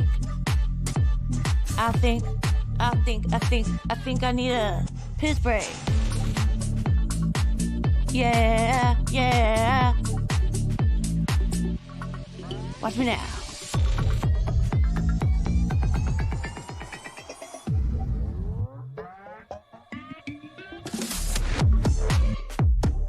Pee-pee breakdown, pee-pee breakdown.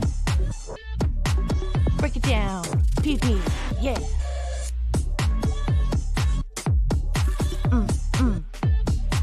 Think I need a piss break. I think I need a piss break. I think I need a piss break. Oh, yeah. Wash your hands. Don't be gross. I know you touched your pee-pee. One more extended piss break because I grabbed the ice cream too. I'll be back, y'all.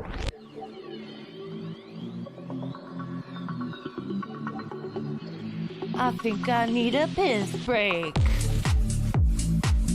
I'll do the pee-pee dance. I'll do the pee-pee dance. I'll do the pee-pee dance, pee-pee dance. Yeah. Think I need a piss break. I think I need a piss break. Yeah. Oh, yeah. I think I need a piss break. I do the pee-pee dance. I do the pee-pee dance. Yeah. I think I need a piss break. Oh yeah. I'll do the pee-pee dance. Oh, watch me now. I'll do the pee-pee dance.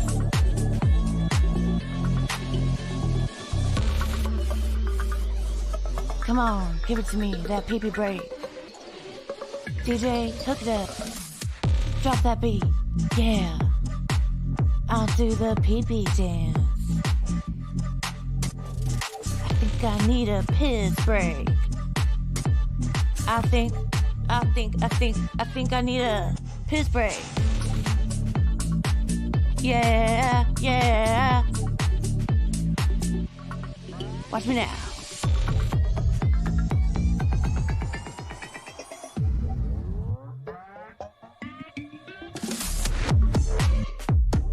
Pee-pee breakdown, pee-pee breakdown. Break it down, pee-pee, yeah.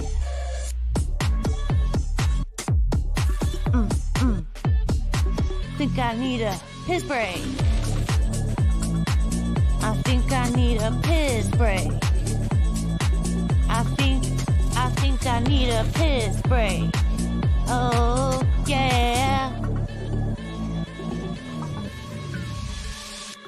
Wash your hands. Don't be gross.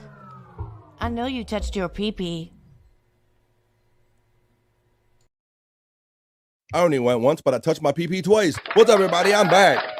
That's a first ever here on BF Live, the double piss break. Hey, Scott, I don't know if you were back in time, but the reason I took a double piss break is because I grabbed all the ice cream stuff, man. Oh, yeah. I got it. So we're a little out of order here, but we're going to get it all in. We're going to have fun here. I'm going to roll into some Perry talk after kind of that cool face swap video. That was Bob as Perry kind of discovering the pizza. That was a lot of fun. Shout out to that. We'll catch up with the chat. Yes, Jason Bardo X Donkey Kong saying, love that, LOL, says our friend J Dog. Talking about the Perry face swap. Cheers, Chelino from Donkey Kongton. Oh, I've heard of that, Jason Bardo X, says our friend Chelino.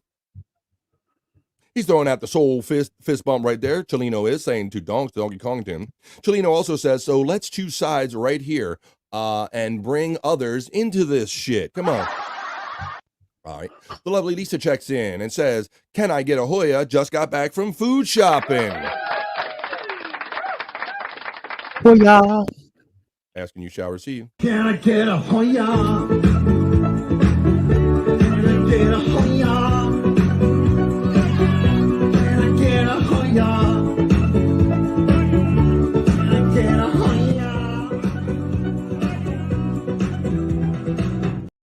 Happy Hoya to you. Donkey Kongington checks in and says he's been Jason Darko X a couple of days last week, though. Not sure if that matters. Have you been seeing him use that name, Scott, or is he just kind of using that persona, if you will? Yeah, I think I might be wrong, but I'm pretty sure it was some in the chat. Someone just kind of maybe Peter Sky Parker kind of okay. named him that during the beat down of. Understood. Thank you. All right, dog, chill out over there. Donkey Kong then said, Hoya, and my dog's not happy about. Will you just go up and bite him already? I'm gonna kick my dog. You hear that, right? You hear my dog? Yeah. No, we don't hear a peep out of her. Must be somebody coming. Let's see. Hoya from Donkey Kongington. Lisa is dancing during the piss break song. I'm glad you enjoy that. Lisa always has so much fun. She has so much fun. She says this nice thing. I absolutely love BF Live. Well, thank you. All right, well then let's keep having fun.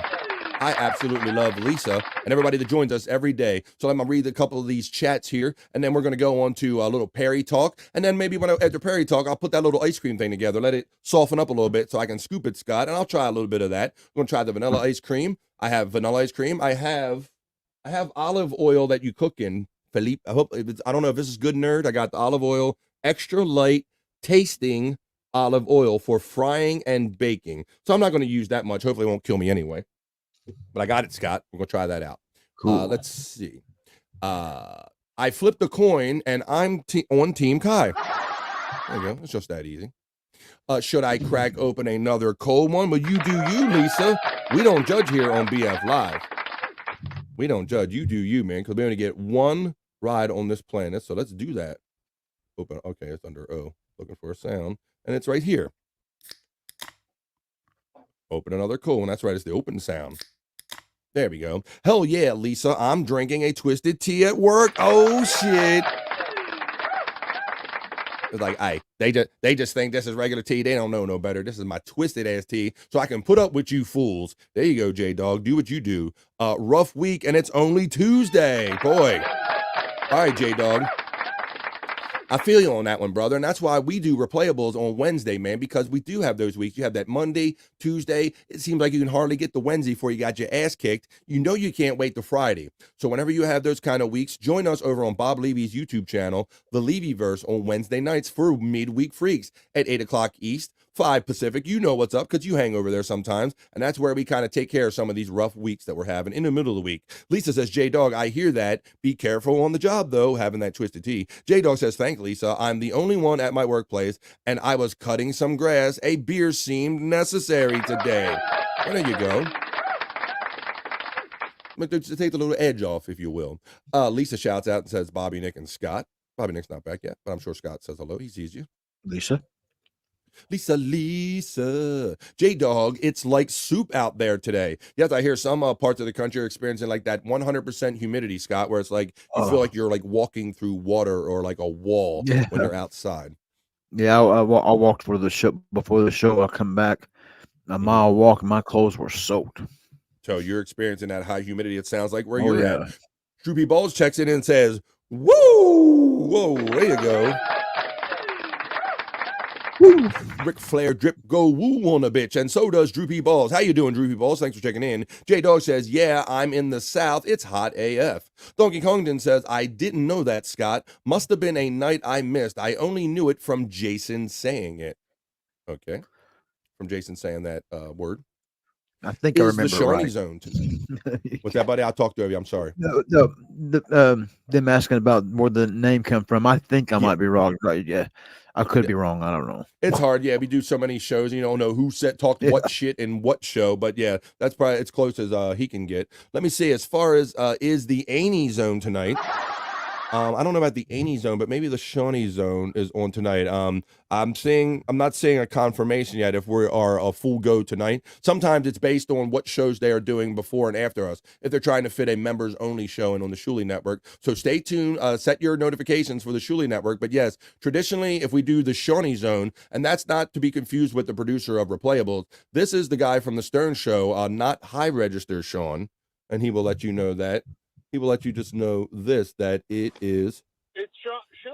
It's just Shawnee. I like hanging out with him. We do that on Tuesday nights typically, as long as there's no scheduling conflict, at 7 o'clock East on the Shuli Network. We talk about everything Shawnee likes to talk about. Stay tuned for that. Donkey Kongton says maybe. J-Dog says, I'm a manager. I do manager shit like emails and paperwork, and then trash, grass, and bullshit. About to quit this job soon.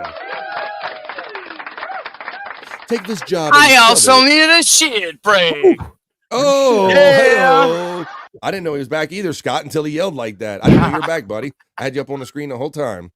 Whoa, that's a lot of extra information. So I know that our lovely DJ Electrify and our friend Hackride, they got the smooth-ass poo break song over there. I like that. Poo break. The lovely DJ Electrify. I hope you're doing well today. Yeah, this is a take this job and shove it. I ain't working here no more situation. It sounds like there, J-Dog. Hang in there until you find the next thing. Donkey Kongton says, yeah, it's Tuesday, ain't it? It is. Big Boss was doing it. He was doing PP breakdown, PP breakdown, break it down, PP, yeah. And please, I know that a lot of you will find yourself, even when the show is not on, later on, you'll be going to go to the bathroom and you'll find yourself quietly going, I think I need a fist break, PP breakdown, break it down, PP, yeah. You'll be singing all that stuff and laughing later on, and that's what it's all about. Cute, cool songs says, or cuck cool songs. Wait a minute. Cuck cool songs? No, he changes it to Psych cool songs. Well, I hope it's on tonight. We're going to see, Psych. I'm not sure. I can let you know if I find out something. Banana Man World Order, says Matt. Banana Man World Order, says our friend Matt. Yes, Banana Man is the one. Trying to see if I had that one ready. Let's see what else our friends are saying here in the chat, and then we're going to get on to a little Perry talk. Droopy Balls checks in with the turlet for the shit break. He took care of everything at once. He's got the poo emoji. He's got the smoke emoji. He's got the toilet paper emoji. He's multitasking. He probably was reading his phone, I imagine, too. He took care of everything. Oh, Bobby Nick. Plus, you must have really had to take a poop, bro, because I did something unprecedented. I took two piss breaks, brother, because I went and grabbed the ice cream and the olive oil and the salt. I'm going to try that after I do Perry Talk. Like we were talking about the show. Yeah, nice. So I took 2 piss breaks, so we're going to do all that. A lot more fun to be had. I showed the clip again earlier. I'll set it up and I'll show it again before I do it. But let's do this now. We just showed the cool-ass Perry content, the face swap with Bob Levy finding the pizzas in the credenza. You know, his face was on Perry when that happened. So that was, there you go, getting the psych. Psych is thanking Jerry. But let's roll right into some Perry talk. We're going to go to their Twitter X, and we'll talk a little bit about last night's show and maybe what's kind of coming up in the following week for a little bit of Perry talk right here on BF Live. Let's do that.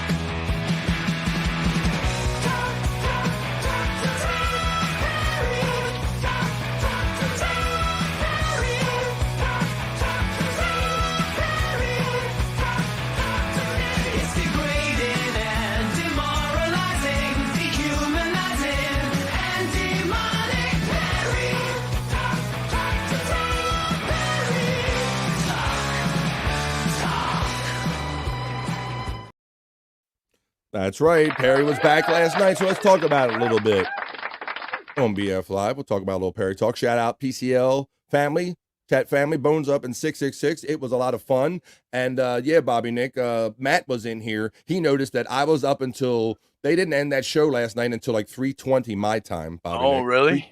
3:20 East, and like people like Two Joints and Matt's were like laughing in the chat saying, BF, well, you're still up. I can't believe you're still up and all. But yes, like Scott and I were talking about, we burn it at both ends, man. We kind of just stay up and we're awake when we have to be. So there's the symbol right there. It was on Rumble as well last night, PCL. So let's check this out, and then we're gonna check some couple videos because Perry always complains about don't send me Skittles because it's poison to my system. Don't send me Sprite because it's poison to my system. Well, I have a couple videos that might actually back up what Perry was thinking. Could Perry actually be right about this? Well, let's see some of this. So this is last night. Oh, and there's Tom tried to say, normally it started when we get back out from a break, Perry is in yes. It started out like within the first 15 minutes of the half hour of the show. Perry was like, "Oh, I'm so grateful to have you all. You help pay my bills and all this stuff." And I think probably within the first half hour of the show, I think this happened if I'm not mistaken. But let's see how Perry being back, how happy he was to see us back. Normally, when we get back from a break, Perry is in the worst mood. And God, mother! God fucking damn you! He's surly and nasty. Stop fucking with me there! Stop it, fucking stop it! And all these things. He's not going to be any of that tonight, right, Perry? You're going to be I hope not. You son of a bitch! happy to be I mean, back. of course, I'm happy to be here. I'm happy for us to have our business back. Yes. That's right, people. Last motherfucking stream. You son of a bitch! Oh, hear that? Last stream. I want to do is fucking fuck with me and fuck my All right. Garbage. Oh my personal shit up. Fuck all of you! Okay. Fuck all of you! Normally, when we I feel get back from degraded the and break- demoralized. I show up to have a good time, and that's how he was talking to us last night, like within the first hour of the show. So that's all it took for him to get right back into his regular mode last night. Let's see what everybody's saying. 1992, yes, Big Boss. And he told the 1992 story again, like we talked about earlier in the chat, because somebody showed up with a media share and says, hey, Perry, I'll give $1 million to the Donald Trump's reelection campaign for every time you tell the 1992 story. And so he kind of hemmed and hawed, and he told the story yet again after claiming 1,000 times he would never tell it again. Booby Nick outlived Pee Wee Herman, says, you have the observation there, Bobby Nick. You outlived Pee Wee Herman. Okay. I did, but he was older than me. He was a lot older than me. So, I mean. J Dog says Perry was an angry bull last night. Yeah, J Dog, and I thought it would take him a minute, because it's been weeks since he's been on. He hasn't been degraded or demoralized or asked to do anything. But I don't know, he thinks he's this entertainer that shouldn't be having to do these kind of stunts and things like this. He's just full of delusion. And then within the first half hour of the show starting, he was right back to his old self. 666 says Dream Man, says Psych, and Dream Man says 666, and Big Boss is laughing. Matt is also laughing, which is good. Dream Man checks in and says, when people had their names set to blank for $5, he was laughing at. Matt says, Perry finally cooks himself a meal and the jagoff goes and dumps it in the boat for no reason. Well, I think I have some pictures of that too off of Twitter, off of X last night. So let me check some of them for you right now. Tell you exactly, I can show you exactly what Matt is talking about here. So let me check out this screen share right here in Perry Talk. So this is what they did, Matt. This is what you were talking about, buddy. Yes. And I knew everybody knew this as soon as this is the boat on the patio, Scott. Look at this. Oh, wait a minute. Let me show you the boat. Look at the shit in it, bro. Damn. They are just adding more and more to that. They started off the show where they wanted him to sit something in it for $60 or something, and he lost his shit right away. But yeah, it's got litter in it. It's got I see French fries. I see McDonald's food. I see rolls. They added the spaghetti to it last night. So yeah, mom's spaghetti. Here you go. They cooked up some burnt the edges of the spaghetti, and he added that to the a Mamma Mia, a real Italian cuisine. So they added that yet another thing to the boat last night. So I don't know. Always on piss break. I went and got me some spaghetti. Are you kidding me? Huh? You got mom's spaghetti. There you go. There you go. I went and got ice cream. He went and got spaghetti. Matt says the vacuum. What the fuck? Yeah, the vacuum is just out there now, Matt, I guess. Yeah, but there's all kind of stuff in there. I have a feeling that there'll be a lot more stuff going on there. They said there's 1 more month to go of this being outside, guys. So imagine what you're looking at. 1 more month in California heat.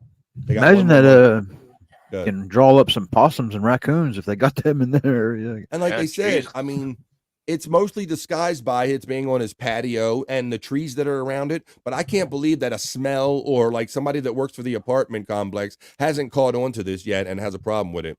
BCL is the most dysfunctional show, and I fucking love that about it. There you go. And we love having fun in the chat, talking about it and poking at Perry. We have fun. That's what chat family is all about. This next guy, I've seen him popping up recently. I think I saw him on... I don't know if I saw him on WATP or a show like that. Oh, there you go. You can see it up on the screen. The screen share is working.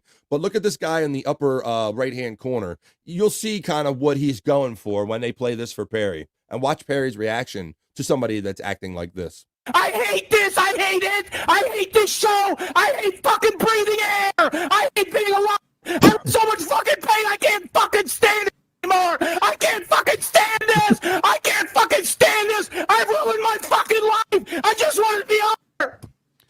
Now I died! Oh my God. Say over and over and over again, I hate being alive. I hate being alive. I hate breathing. I hate being alive. I'm in tremendous pain. I'm in tremendous pain. Help me, help me, help me. I'm in so much pain. I'm in so much pain. I'm in so much pain. Yes, my mother twitted my fucking tipples. That's part of the abuse. And she twisted my balls in my dick. And she told me that sex was disgusting and awful. And she told me that only disgusting, awful people had it.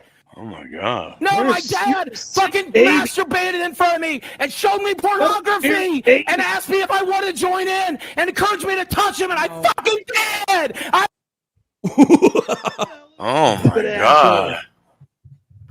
God. Disgusting loser. Never going to talk like that, nor will I ever sound like that. There you go. So I don't think that guy's going for it. Well, his overall thing might be a Perry impression, guys, but I think this guy is out there actually like doing shows like this, kind of almost being like a Perry ripoff. This guy, I don't think this was a one-off. This guy is like this. Yeah. But I just want to know if that shit is true. Yeah. What about the details? Yeah, he got kind of dark there at the end, didn't it? Yeah. The look on Perry's face, it looked like real, recognized real.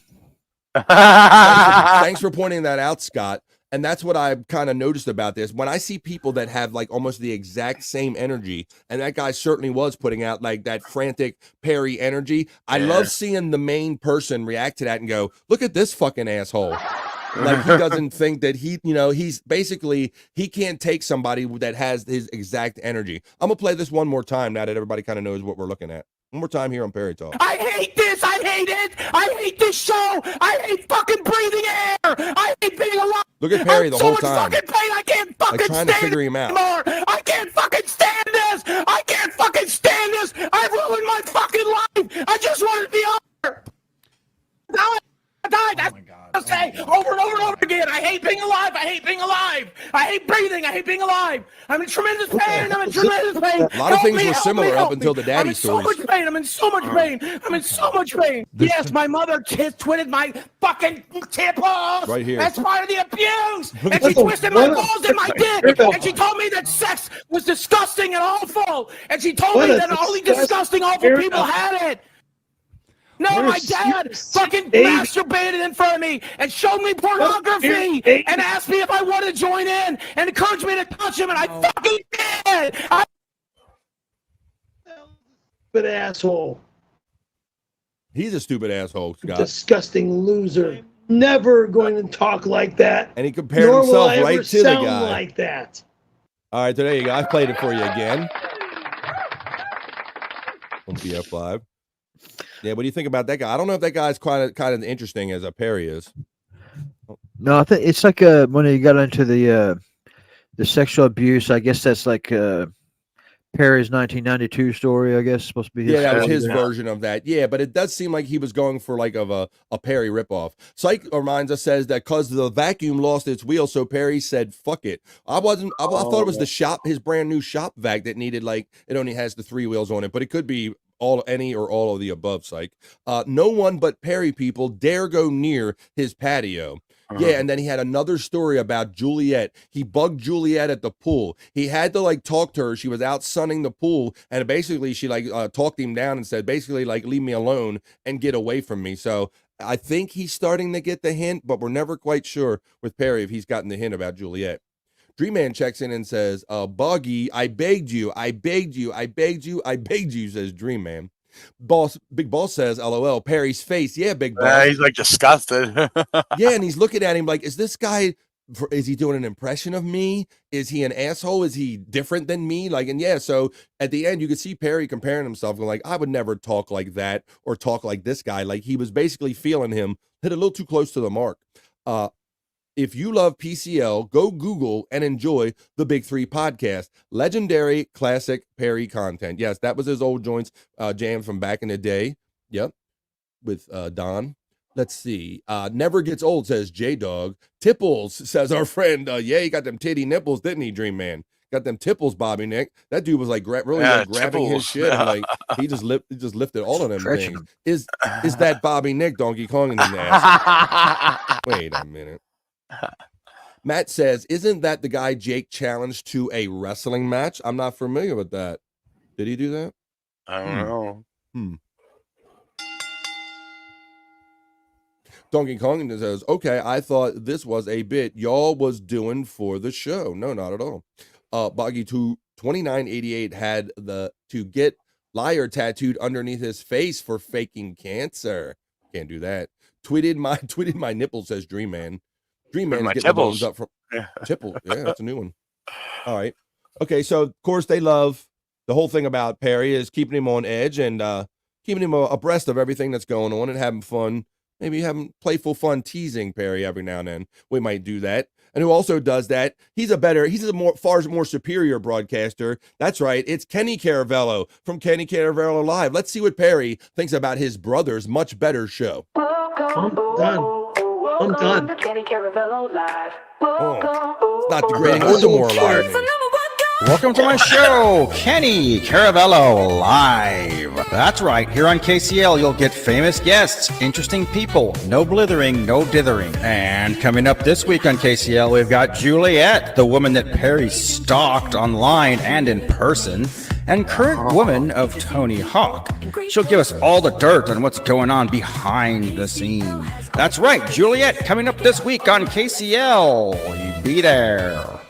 Now, that scumbag, his wife needs to throw him out and never accept him back if he's going to be cheating on her with my neighbor.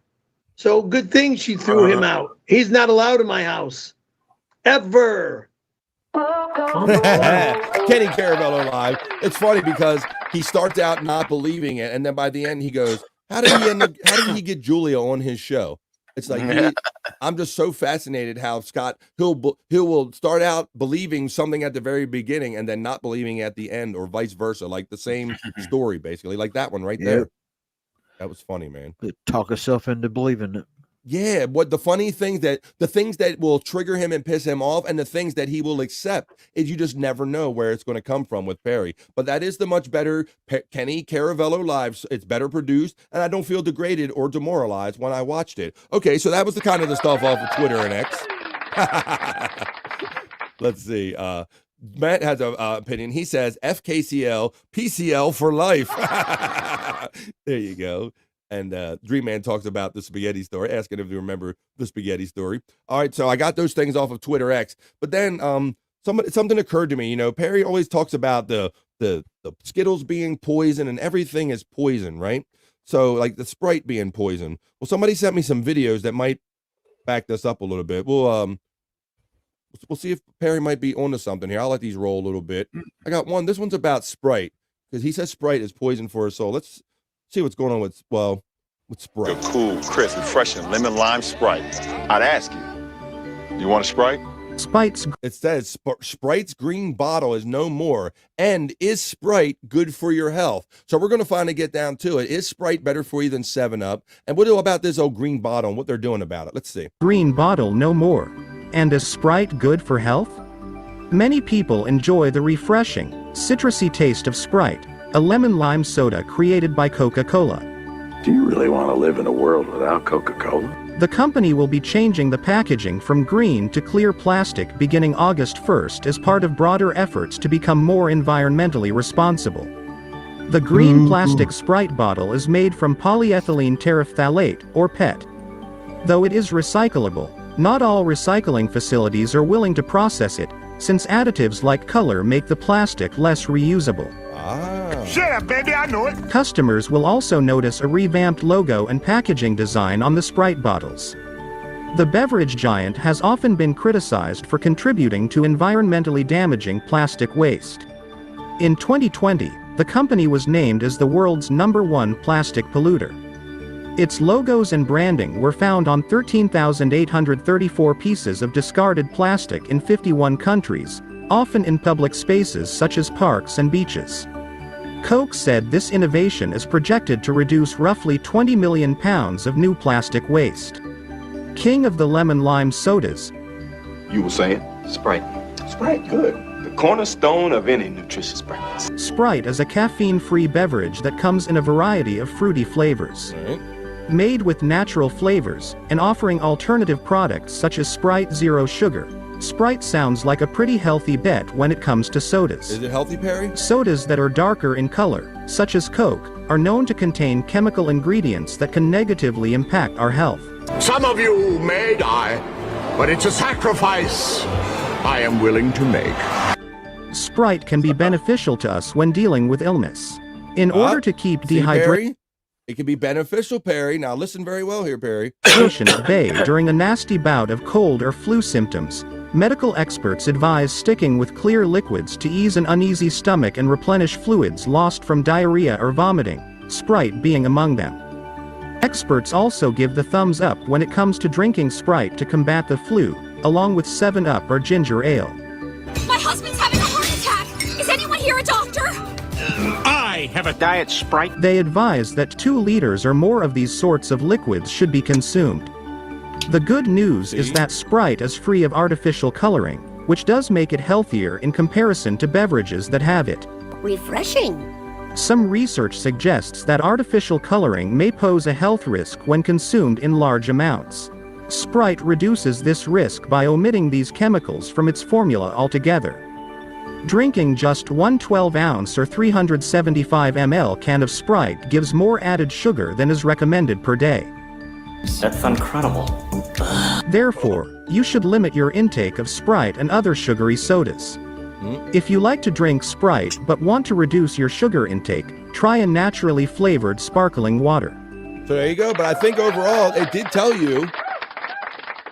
you, Perry and everybody, that there is health benefits to drinking a clear soda. So I think we have that side of it. You know, they're trying to clean up their act with the bottles and everything, but they do say it's healthy, Perry. So I think it's better for you than 7-Up. Shut the fuck up. It is. It's better. You're always doing that burping. And you drink all that 7-Up. It said this is good for you. It's healthier. But so then you have that. But then we also have the whole thing with the Skittles, right, guys? Where he says Skittles can be poison to your soul. Right. Oh my goodness, the Skittles, they're the scourge of the earth. Love me some Skittles.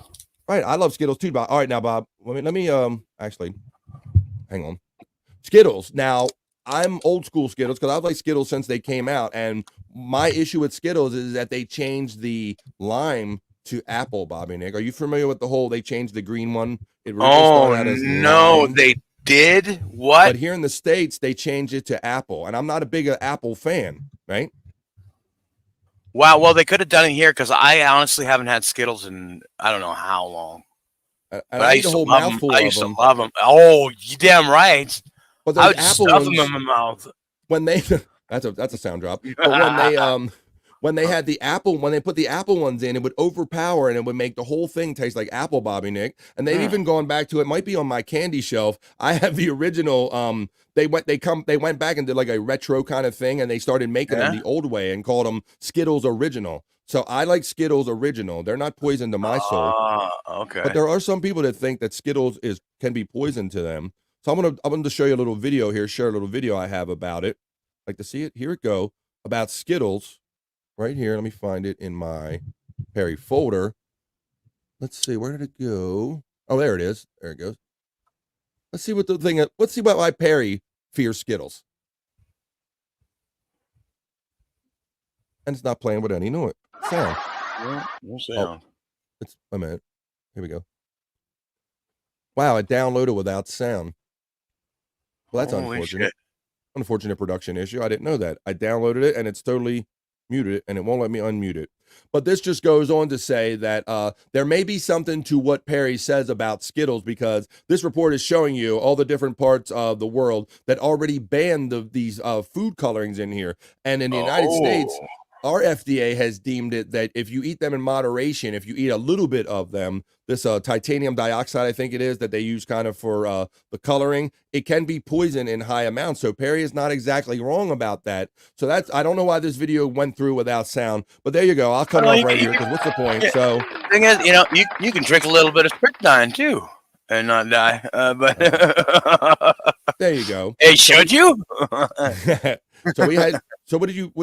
see. Let me see what everybody's saying about this. We have some comments rolling about this. And let's go to the top of them. Matt liked the gay meter, so that's cool. I threw that gay meter right here. Yay! The gay meter right there. Matt liked that. Let's see what else everybody is saying. It could have jumped again. Damn it. And Lisa says, I prefer ginger ale myself. Sprite is good also, although I don't drink too much of it. Psych also says, what about Mountain Dew? They have to have more green bottles out there. That's a good point. good point about that, Psych, because they made the big deal about the change in the Sprite bottle to make it more recyclable friendly with the green dye. But yeah, I think Mountain Dew's still rocking that green bottle. Psych says, I don't drink any soda anymore, but I love ginger ale, Lisa. If I drink one at one, it'll be ginger ale. Terry Need simply says, nope. J Dog says, if I'm putting something bad into my body, it better give me a buzz. I'm a pretty healthy dude, eat organic and mostly vegetarian, mostly. I want a soda so bad, says Scott Fitzpatrick. We're triggering him again because we're always talking about food and fun stuff here on BF Live. It's poison, says Just a Guess. Haven't had Skittles in a minute, our friend Lisa says. Big Bo says, you should switch to sparkling water, Scott. I made the shift a year ago and it's way healthier. Scott has a method to your madness, don't you? Yeah, I did that, but I found a couple of flavors that I kind of liked, but I burnt myself out on them, and I'm kind of on the Kool-Aid kick now. But the bubble and water got me off of soda for a solid year once. Awesome, man. Really? So, yeah, I don't know. For me, it just doesn't have enough flavor in it. Yeah, it's like sometimes like you're doing that, you're like needs more flavor. Yeah, some of them's got a bad aftertaste. I think there's a few of them though. If you find your right flavor. There you go. That's a more you hear from Big Boss. If you need like that bridge in between the soft drinks and water, maybe sparkling water will work for some of you. But Scott, you seem to be like a binge and purge guy. Like you said, you hit it real hard for a while. He has the soda that he wants to drink and all, and then he purges for a extended period of time from what he's told us, and he'll go for walks and do without. So you're kind of a on and off kind of guy from what I've learned about you. Yep. The prop master crack open a cold one, said our friend Matt. He wants you to say, you ready for that? Being tempted here. I ain't gonna lie, I'm thinking about going to get one after the show. Keep it right there. Don't let me tempt you here. The candy man can ka-chunk. Really yes, is. I am. He really is, Charity. I mean, this guy's got a stash, man. Yes, I do. We're hitting right in the game meter. Game meter. Let's see. Jumped again. Psych says, I'm about to throw my fucking phone, buffering every 5 seconds, but any other stream I click on is fine. WTF. It's because the man don't look after me, man. Lisa says, now I'm thinking about Jolly Ranchers. What's your go-to flavor? Oh, I'm my a watermelon God. guy. What about you, Scott? Jolly Rancher? Apple. You're an apple guy, traditional apple. How about you there, Bobby Nick? Jolly Rancher. What's your go-to? You know, I don't even... it's been so long since I've had them. What are the flavors? Apple, watermelon, grape, cherry, etc. But apple and watermelon were the first two jams that I remember. I'm probably going to have to go with grape. Grape. Yeah, my daughter's a grape one. I'm a watermelon guy. And we got apple. We got a little bit of everybody here. And Lisa's thinking about them Jolly Ranchers. Don't tell Perry that, our friend Psych says. LSD was made from rat poison and people still live from it. Everything in moderation. He says it right here. Things done in moderation can be just fine, Wild Bill. Oh, my goodness. I feel like pot would fix Perry's regardation. Yeah, regardation. Wow, could you imagine seeing like a mellow out, like Perry, like, whoa, everything's really good. Like, shut the fuck up. Like, Perry on weed, that would be a trip. Lisa says, wow, Kool-Aid, haven't had that since I was a kid. Oh, yeah. Terry Nee says, bottled water with concentrate flavoring squirts is my new go-to. Yeah, my kids were trying that for a while, Terry Nee. They had the little, I see Scott shaking his head. And I tried that for a bit too. Yeah, I think I did. Like they had the powdered Kool-Aids or the little things you could do. If you had the right size bottle of water, you match it with the bottle of water and you put it in. I did that one. Well, no, it's actually liquid. I tried a liquid squirt. Yeah. You know? Yeah, they had that. It was like a liquid. And I don't know. Yeah. Neo. But I don't know. I started every time I get into stuff that is flavored without sugar, like artificial sweetener. Yeah, I start getting headaches and stomach aches. So I don't know.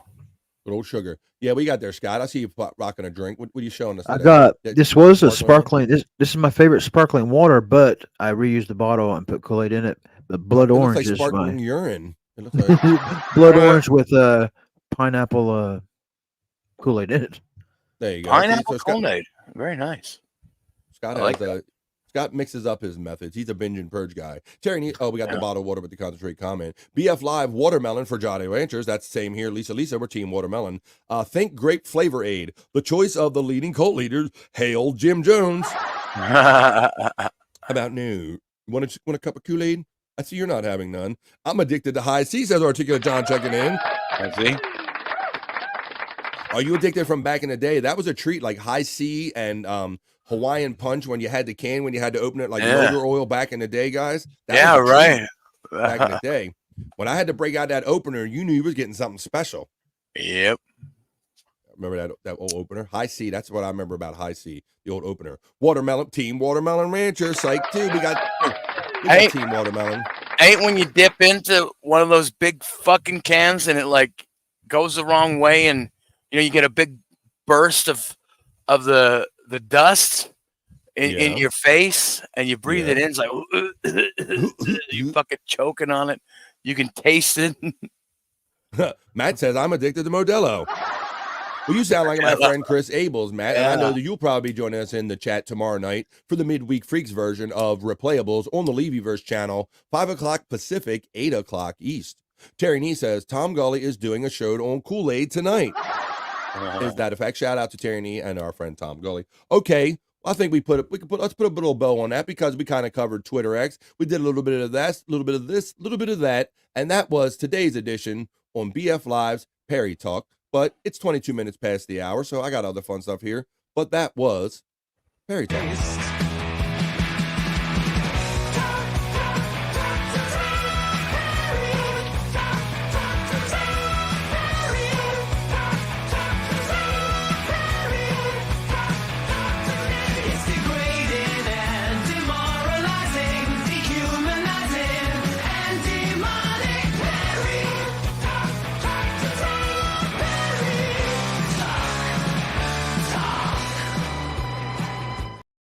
That's right, we did. We talked about Perry.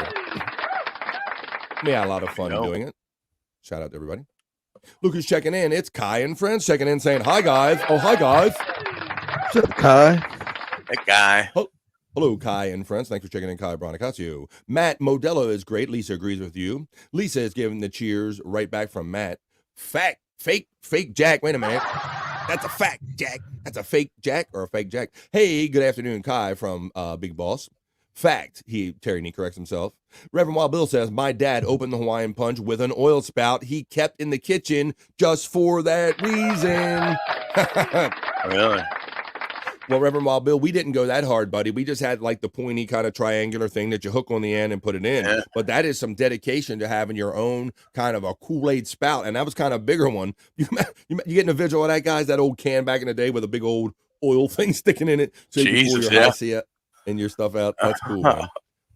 And I remember there was always those couple times where they would have a can of that in the house, guys, but we couldn't drink it because, like, who's got that one opener that we have in the house to open up that big can? Sometimes you couldn't find that one opener, Scott.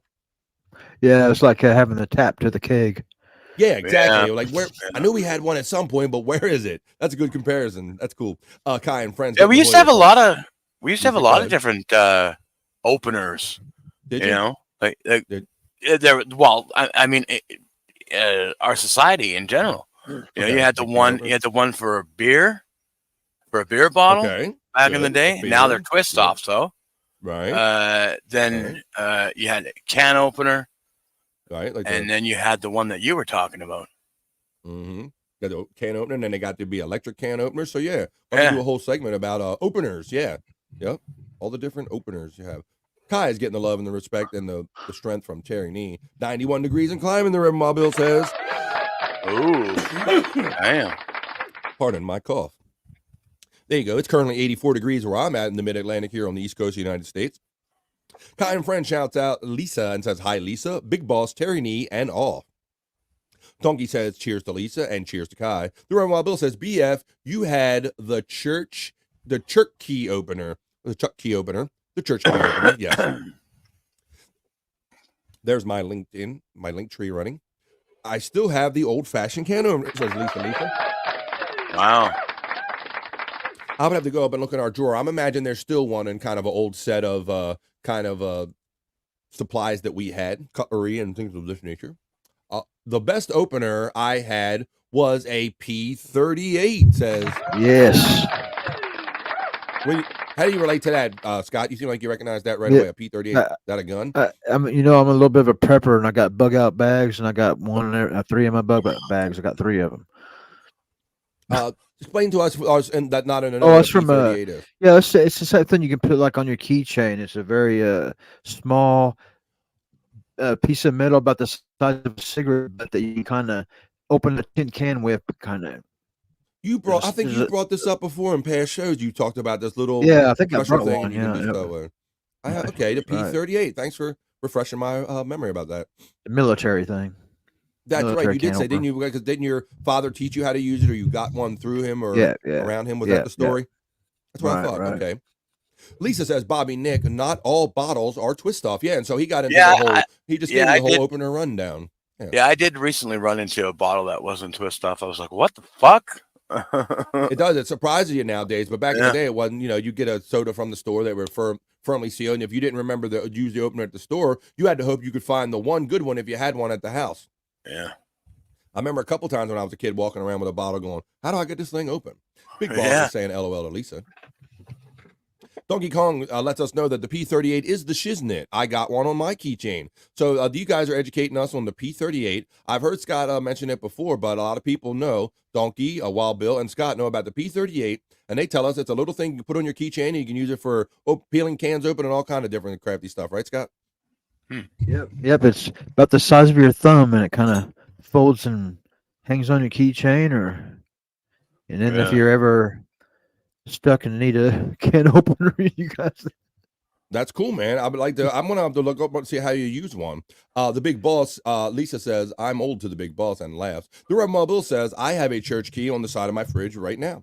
The Articulate John says, my lighter is my bottle opener. I've never been good at that, John, but I see people do that out all the time, Bobby Nick, where they use the butt of the lighter and get under the lid just right, and I see people do that. I've tried that. I can never do it. I thought you have. I thought we talked about this before, but yeah, I've seen people there out in public and they'll take that lighter and they'll just go Yeah, right. they just get it right off, and like Easy I'm as like, shit. what the fuck, man?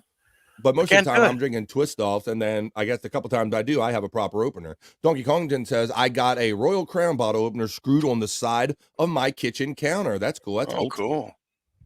All right, well, we're caught up in the chat right now, guys. Let me play this video one more time to set it up for people that don't know, or just to set up what I'm about to do one more time again. Yeah, let's get down to this. But, yeah, let's do That's this. gonna be good. But I'm looking over here and I'm seeing something falling out on me, so I think we better get to this. But do you guys got a spam key? What? Oh, wait a minute. Oh, I remember- yeah. Wait a minute. Scott, I'm Spam going to give you a key. single. Do you have a spam key in your hand right now? Do you have one? No, I ain't got one. Oh, okay, I hate thought spam. you were flashing one up. You were just holding your cigarette up. Who remember the old spam key? And I was fascinated by that when I was a kid. That funky meat product, that mashed meat product that they make that lasts forever in a tin can. They used to have you peeled the key off the bottom of it. That was I always thought that was cool when I was younger, Scott. I'm Yeah. like, this is the coolest way to open a Yeah. container I ever seen, man. Yeah, I like to open the can and then my dad would eat it. I didn't want that shit. Right, you just wanted to open the can part, right? Just do that peel part and then don't have nothing to do with it. I agree with that. I Terry love Lee says, spam. I love spam. I cut it up, put it on sandwiches. Spam. Terry Nee says, I pee 38 times a night. That's not the IP38 that we were talking about. The Dead Fool checks in and says, the best openers I have is a DeWalt cut-off grinder and a Sig Sauer to pee 20 times. I knew somebody was going to go to that. There you go. I'll get that lid off for it right here. There you go. Oh, no, real good. That's what I thought when he first said a P38. I thought he was talking about a gun, too, or something. The code, when I wasn't taking it in right away. And, of course, you can always grind it off, like our friend Deadpool says. Lisa says, oh, my God, the spam key. We're bringing them all back. We're bringing the opener back. We're bringing the spam key back. Reverend Wild Bill's dad had the oil can, we're learning, to dispense their Hawaiian punch. Bobby Nick, I love spam also, says our friend Lisa. Oh, there you go. Donkey Kong says, I fucks with the treat meat. You like that treated meat? I used to remember eating it more when I was younger, like trying to slice it up and put a couple, 3 pieces on a sandwich and eating it. But I don't know if my conscience will allow me to eat it nowadays there, Donkey Kongton.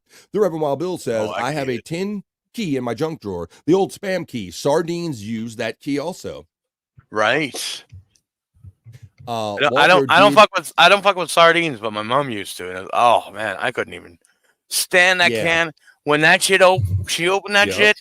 Ooh. Yep. And my father-in-law would eat them too. He would open that can and eat them room temperature out the can. Oh yeah, man. I'll never be that hardy. Okay. Let me see it. We got the Reverend Wild Bill saying, so does the old government peanut butter Oh, Ken also. Okay, Ken also. Okay, so let me play you this video one more time, and I'm going to do what we see right on this video right here. It's a rare thing that there'll be a combination of things that I might actually have the ability to try. So let's watch the combination one more time to frame what I'm about to do. And for those that are joining us late or maybe didn't see this in the first place, I'm going to show you a mixture of a vanilla ice cream with some additives on it. I'll play the video, and then I'm going to do it right here on BF live on the air. Let's check it out.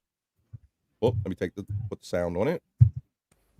Put olive oil on it and sea salt. Let me refresh it so you can hear every word she says. Here we go. One more time. Vanilla ice cream. Yes. Put olive oil on it and sea salt. Vanilla I don't know. ice So cream. many people that I've showed it to, I've brought to the dark side. All right, let's give this a go.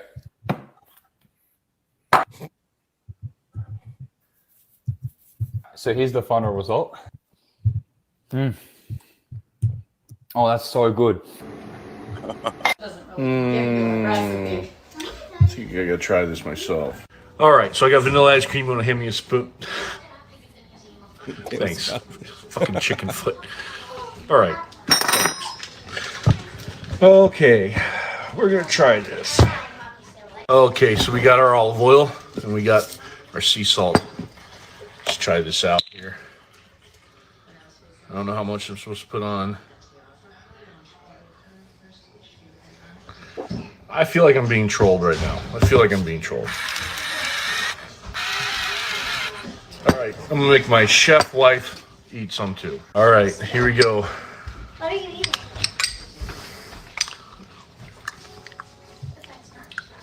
What the fuck? What the fuck? It's actually pretty good. Why?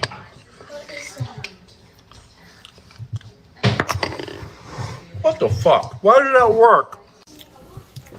I don't know why that worked. I get vanilla ice. All right, so there you see it now.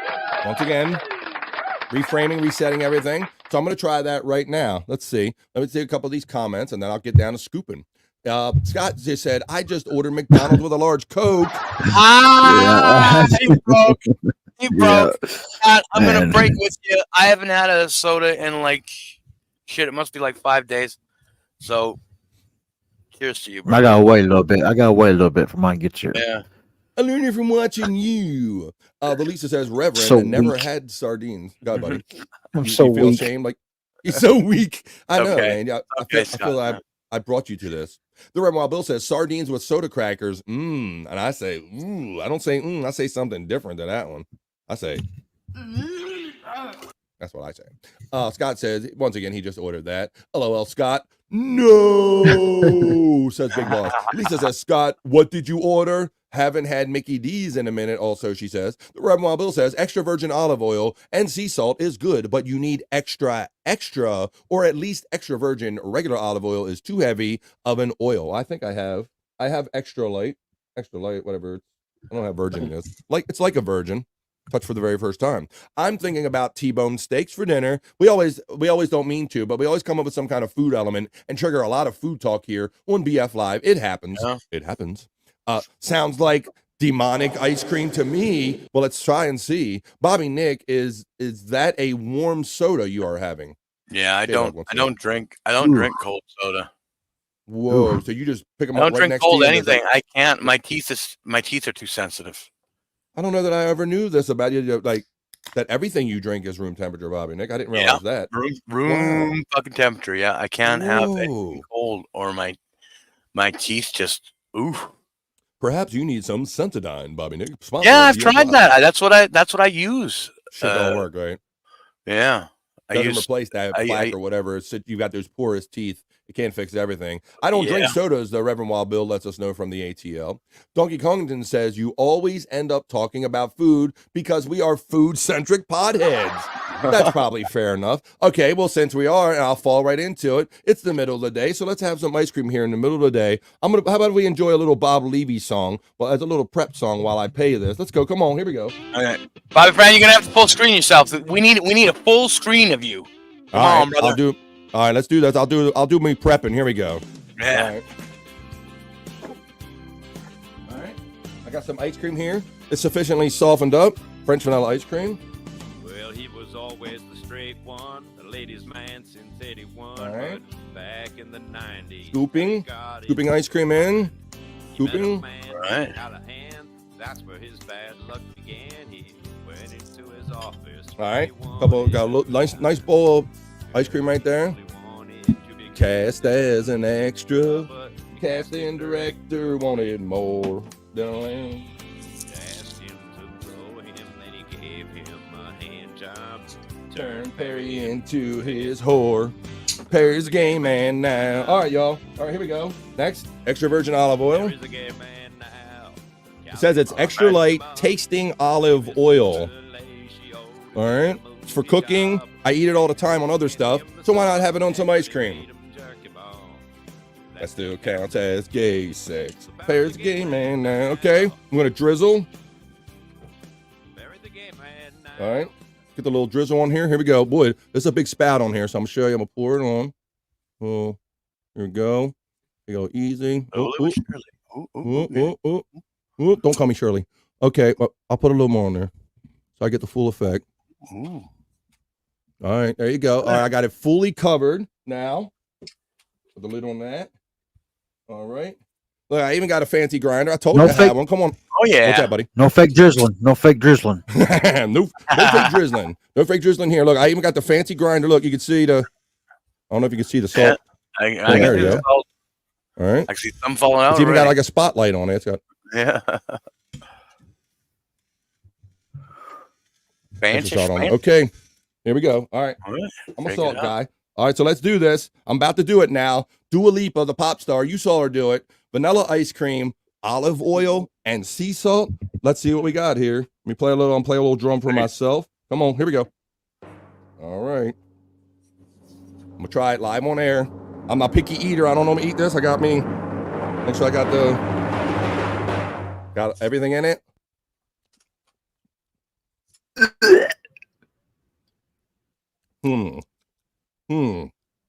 He's going for seconds. I'm going for seconds. Sure. So it's not repulsive. Not repulsive. I don't know without a face. I'm like, this isn't like me because normally when I'm confused, I just stop eating stuff. I don't even like try shit. But the fact that I'm in a third bite tells you that I'm confused. Number one. Maybe it needs more. Maybe it needs more oil. No. I think it needs more salt. How about some salt? I could use a little more salt. Okay, get some more salt on there. Let's see. All right. See if we can make Bobby Fran a fan. I don't know. I don't know. I don't know. Dua Lipa, you fine, but you crazy. I don't know about that. Ooh, there you go. Wow. Well, it's very weird. It they all kind of neutralize each other in a weird kind of way. Really? I think I'm gonna be doing this the rest of my day. Or the rest of my life. No. I don't know. Now do a spoonful of oil. No, hell no. I'm not even sure if that's because somebody said yesterday that you're supposed to use like the more. I mean, it's for cooking and it's edible, but they're like, it's got to be extra this, it's got to be that. And it's like I did enough to make the point. But let's see what everybody thinks about that. So there you go. I'm proud of myself, guys, because shit. Hey, you tried something. Tried something new. Right. Yep. I'm a picky eater. I'm a notorious picky eater ever since I was a child. So it ain't like me to go, hey, I will try that or I will do this. But I like those things kind of separately. I like ice cream. I like olive oil. We cook it and you cook with it. And I like salt. So I figured, why not? 3 things I try to do and try to be a little adventurous. Do it here on BF Live. Let's see what everybody's saying about what the hell I just attempted.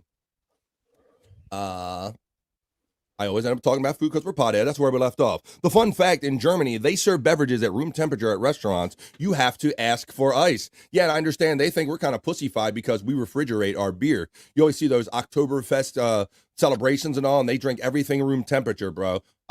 We just weren't raised like that. Could you drink beer at room temperature, Scott? Hell no. It's tough enough. Cole, what about you, Bobby? Now, you're not much of a beer guy, are you?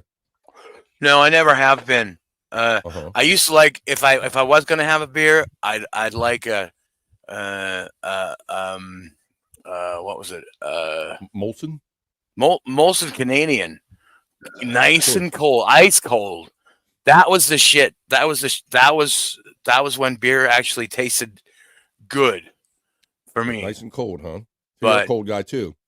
Yeah, but yeah, I haven't drank beer in I don't know how long. Deadpool has a recommendation. He said, just roll some cocaine on your gum, Bobby Nick. Just roll some cocaine in your gum. Yeah, right, eh? I just finished making homemade spaghetti, even the pasta, beef, and Italian sausage. Will you go, man? Making your own pasta? I'm impressed. J-Dog says, hell yeah, to the Reverend Wild Bill about that. Reverend, sounds good. What kind of pasta did you make? The Lisa would like to know. Ice cream, non-fattening, not fattening enough for you. Just add oil. Yeah, I don't know. They kind of all canceled each other out. It's like, I don't know. It was okay. A little drizzle for my nizzle. Drew P. Balls knows what's up. Just bought mine and Ding's Block Jake shirts. Hey, Bobby Nick, tell everybody who isn't in the know about the Block Jake shirt. Let them know where they can find them.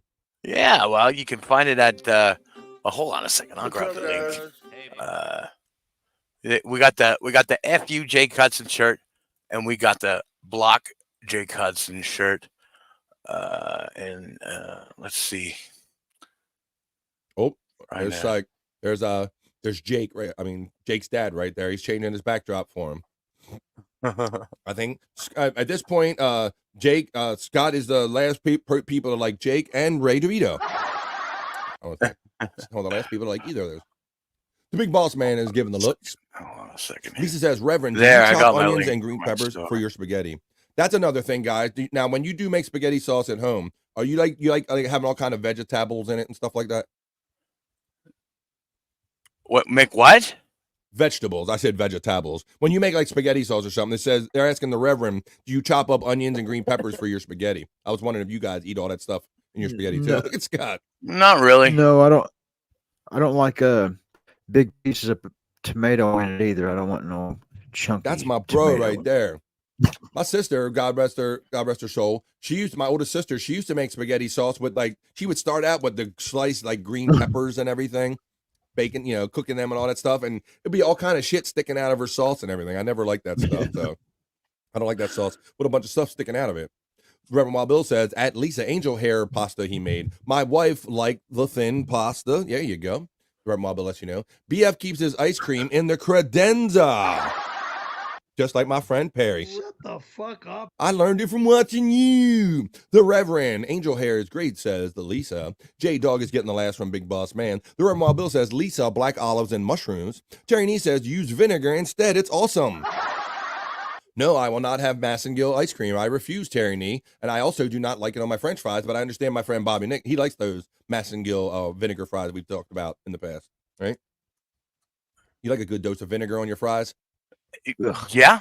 It's not a problem for me. I mean, I used to have this fish place, like in my town, and they were like a Scottish fish place, but they had, instead of like salt or gravy, they had the vinegar on the fries. So I was like, okay, I'll do this, and yeah, I didn't mind it.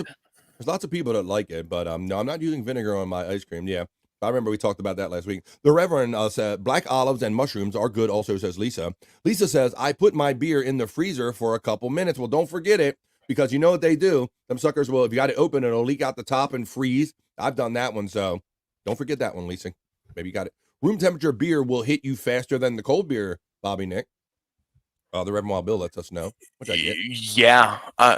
Well, I remember I walked like 2 miles in the heat, and when I got to this person's house, the first thing they offered me was a beer, and I was really thirsty, so I chugged it down, and man, did I get drunk off of one beer. Because you're weak from all that being tired and on, and you put a beer on top of that, man, I can see where that would take you there, just like that. Yeah. Only lasted like 10 minutes, though. Really? Like a quick buzz, and kind of like maybe I get a head rush buzz and got to your eyes and shit. That's funny. Yeah. Moosehead was my favorite, or Labatt's Blue, says our friend Psych. Donkey says first 6-pack I drank was warm Heineken. Dead Fool says, yep, Moosehead was great. Oh, Moosehead, you're going back with the Moosehead now. There's Bobby Nick's link for the T Public store. Right. T Public store. That's where our friends Psych and Ding Dong got their Block Jake shirts or F Jake shirts, and you can get both there at Bobby Nick's T Public store. You can click on that link; it'll take you right there. The Reverend Wild Bill says, "I never drink cold Moosehead beer. Oh, I never could drink Moosehead beer. Too bitter for me. But there again, I drink moonshine when I drink." Kai and Friend says, "Block Jake BX, not Scott's son." Wait a minute. Jake BX, got you. Scott just uses ketchup as sauce for his spaghetti. Is this true, Bobby Nick? I don't know. Oh, Scott, he's there. He can hear it. Is this Yeah. true, Scott? Yeah. I don't use. No, that sounds gross, but I'm just getting my McDonald's real quick, guys. Oh, So that's not actually a thing. Thank God. That's gross. That's simply gross. Scott lets us know that my butt is so tight, I poop angel hair pasta. Okay, man. Well, hello, Frisco. Let's see. Matter of fact, while we're talking about Bobby Nick, the Stream Element Bot is running my T Public merch store. There you go. Where you can find the Space Chief 75 design of my BF Live artwork, Blocky Fran from Psych, and DJ Electra, and a lot of other fun stuff. You can find all that stuff by clicking that.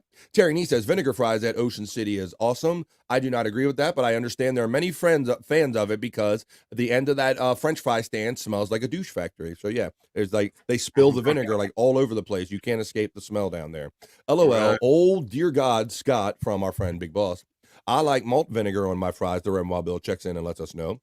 The Reverend Wild Bill also says Fish Places has malt vinegar for fish and fries. I've noticed that malt vinegar on a table, Bobby Nick. Are you a fan or aficionado of any particular kind?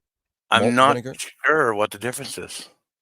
Yeah, but I have seen it labeled that way, but I'm not sure the difference either because I don't eat either one. Look, Scott is having, his palms are sweaty. Mom's spaghetti's not enough. He got McDonald's on top of it. Uh-oh. There you go. Scott, you done fell off. Now you're gonna be have to walk that off for miles after this tonight. It's going a long walk. I think he needs some milk instead. That'd be healthier. Pickle juice on ice cream. Yum, says Terry Nee, and no one else. That sounds gross. I worked for a German company, and they only drank beer at room temperature, Reverend Wild Bill. That's my understanding. Like I said, with the Oktoberfest and any of those real Europeans, they're like, you sit.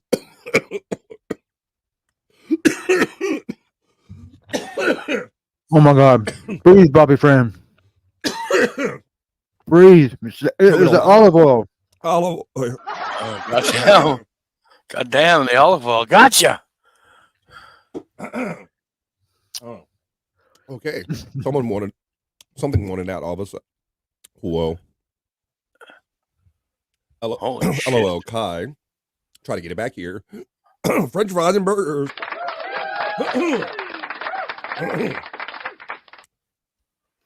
Large McDonald's fries are almost $5. That's crazy, Terry. I'm trying to get my voice back. Fuck.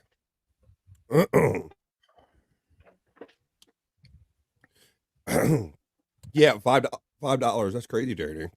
Oh shit. Boy, I really caught myself in a situation. You guys still have plastic straws? Just to ask. Shit. Wow. Man, that shit fucked him up. I don't know what something came flying up in the middle of a word I was saying. That was weird. R.I.P. McDonald's snack wrapped and the dollar cheeseburgers, says J-Dog. Damn, Scott, are you eating those fries dry? You like fries with just salt on them, Scott? What do you put on your fries? just lightly salted. That's it. Lightly salted. That's all I need on my fries too. Damn, salty olive oil. Are you okay, Bobby? Yeah, maybe I tried to come back up my windpipe. I don't know, Big Boss. Something got me. Be careful, BF. The scent of bar douchebag is in the air. No choking. Come on now, play nice here. Perhaps MCT oil would have been a better choice. Or 40 weight. Maybe. Okay. I'm trying to get it back and ungag myself here. All right, get it back together. So Scott's enjoying him some McDonald's. It is 9 minutes before the top of the hour right here on BF Live. BF is wrecked up like a douche in the night. BF must have had sisters. Oh, vinegar and a douche connection. Yeah, I am wrecked up like a douche running in the night. Yes, 2 brothers and 2 sisters I had, Terry Nee. All right, what can we get into for the last 10 minutes of oh, I know what I wanted to get into for the last couple minutes of the show. Terry Nee, like you said, we just missed Corey Feldman come to Bristow, Virginia, to that Jiffy Lube live kind of venue. Well, I got some what was Corey thinking right here. I think I need a choke break. Oh, yeah. Well, at least you can make fun about it. Yeah. Coughing breakdown. I don't know what it was. You guys heard me in the middle of a sentence and something decided what the hell? that it just wanted to be in the back of my throat right away. Yeah, shit. I use salt and a dip of mayo with a little mustard mixed in, says our friend, the Red Wild Bill. Hate cat's up, but what about ketchup? How do you feel about ketchup? Okay. Got it. Take a break, BF. I might need to. BF always have a cold beverage close by. Yes, I do. I got a little rant in your throat. Very funny. Very funny. Little spoon of olive oil. Loosen that right up. Smooth that out. Yeah. Maybe that's what happened at olive oil and LOL Dream Man. I got a little randy in my throat. Mustard on ice cream is wonderful. Now you're just getting carried away. Okay, Terry Nee, this is for me and you and everybody else that are friends of Corey Feldman, or fans, if you will. Let's do a little bit of what was Corey thinking. A little bit of what was Corey thinking here on BF Live. And we'll pull the train to the station if my voice allows me. The message is what I got there. You got it, buddy. Let's see. What was Corey thinking here on BF Live? I'm trying to find my folder as I'm gagging. Okay, so we've watched, it's very well documented that Corey is, he calls himself the comeback king, right? And there's probably a reason he has that name is because he spends his whole life in his career coming back, it seems. I don't know. I think you have to be something in order to come back from it. But nonetheless, people keep giving Corey these opportunities to be famous and sing his songs and do his thing. One of them was Howard Stern. I think that's how a lot of us got to know at least his talents, other than his acting talents, was on the Howard Stern show. Well, he had this to say recently in a recent interview with Howie Mandel. He had a kind of characterization of kind of what on during his Stern show days about maybe why some of his stuff wasn't taken so seriously. Let me get the sound. What was Corey thinking right here on BF Live? Let's watch this. Started with Howard Stern because I went on Howard Stern to perform What's Up with the Youth, which was this song that Michael said would be #1. And he said, well, we're going to do this kind of sketch around you where we're going to make it like Club MTV, but it's going to be Club Howie. That's what he called it, Club Howie. And they're like, so it's Club Howie, and you're going to come on here, and, I'm going to be in my Right Said Fred get up with a bald cap on and, a cool leather outfit, and you're going to dance around, and, I'll be the host, and that'll be the skit. And I said, okay, great, no problem. And I get out there, and they've got a midget in a hula skirt. A little person. Thank you. A little person in a hula skirt dancing in front of me. Remember we showed this here on BF Live, started with Howard Stern because I went on Howard Stern to perform What's Up with the Youth, which was this song that Michael said would be #1. And he said, well, we're going to do this kind of sketch around there you go. So he's actually, he's trying to frame it in such a way that it would have went over good, but he went on and did that whole Right Said Fred thing, and that's what made him come off looking bad and looking like a fool. So I never really heard him say anything bad about his Howard Stern appearances back in the day. Do I remember right? Didn't Howard have him do a battle of the bands with the Jesus Twins? I remember that right. It's not coming to me right now, but I could research it a little bit. Our friend Gas just checks in and he says, "Hoya." Hi, Gas. How you doing? Hello, Hoya. Thanks for checking in, buddy. Let's see. It's 5 minutes at the top of the hour here. Hoya Dream Man from Dream Man. BF sounds like Perry in 92 right now.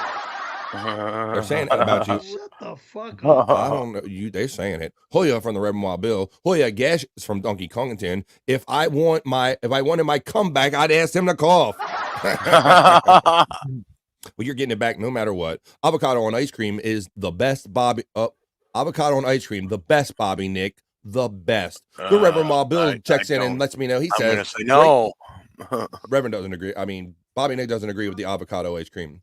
The Reverend Wild Bill says, great show, BF. Thanks and peace. Thank you and peace to you, the Reverend Wild Bill. Stream Element Spots running. Peace, Bill from Dream Man.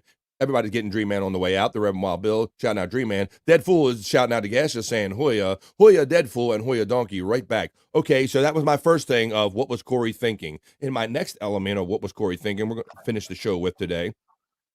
Okay, so I mentioned yesterday on the show that he is actually out on tour with this kind of Limp Bizkit tour, and I think he's one of the opening act. What do they call it? The Home Wreckers or something like that. Somebody was telling us. The Wreckers or something like that. But here's a little bit of Corey live. Let's see this. Corey live.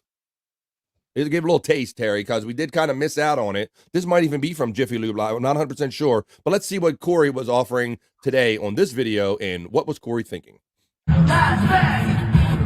Oh, welcome to see it back. I'm a comeback king. Comeback king, Scott. Going to swing, better make it stay. I'm the comeback king. You know what I mean. Yep. When we come into this world, we don't have nothing. Make your back on the job, just trying to fit in. See these people around, they're always smiling. When you turn your back, can you buy it? You just spend your life being a misfit.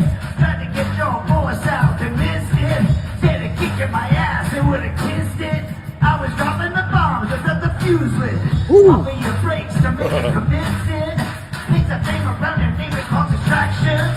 Do it bad, let the chance at your mission. You would never catch me down, you keep on fishing. All right, that's the second video I have for you. I think Terry Nee's right. He says, I have post-traumatic ice cream choke syndrome. You son of a bitch. You son of a bitch. That's right. I think it's all that. I'll never be drinking that. I'll never be eating that combination again. The Dream Man is laughing, saying, ha ha. The Reverend Wild Bill, he threw out the avocados one last time before he went. Rumors that he was MJ's comeback kid. Hi-yo. I get it with the CUM right there. Yeah. Yeah, when he, I think he misunderstood the whole thing about, you know, everyone has a little Michael Jackson inside of them. You want a little Michael Jackson inside of you? And then, yeah, I think he kind of misinterpreted that whole thing when he said that he was kind of has Michael inside of him. Do people really pay to hear him sing? Apparently they do, Reverend Wild Bill. In this case, they got it caught up in like a whole tour because he's out with the whole kind of a touring concert setup. I'm so jealous of those people, Terry Nee. Well, there you go. There's a little bit of taste of it. I got one more live video to show you. The Dead Fool says, I feel bad if he was fiddled with as a kid, but the dude is awful. And it does seem like Dead Fool, like almost in those days, like those rumors were going around when Corey Haim and Feldman were those two kind of running through Hollywood as those young kids that were always at the Neverland Ranch and always a little too close to all of those people. That shit has been out there from like day one. So I kind of tend to believe it's probably a lot true. And I think it has a lot to do with his mental disposition, if you will, and his twisted sense of reality, Dead Fool for sure. All right, I got one more here to show you, Terry Nee. We couldn't go to the show live together, bro, but we're kind of doing it here right now here on BF Live the best way we can. I have one more for you. This is just from the 21st of this month in Noblesville, Indiana, right here. Here's a little bit of Corey Feldman, and you'll never guess what let me go. I'll show you from the beginning so we can get the full flavor, okay? As if we were at the show, Terry Nee. This is for Terry Nee and all my Corey Feldman fans out there, Dave Daffler, Dead Fool, and anybody else that we didn't get a chance to go together. Dang Lizard. Well, here's the best we can do right here on BF Live. Corey Feldman, he is the comeback king. I say you got to be famous or something to come back from it, but let's see. Let's get pumped for the show. Come on.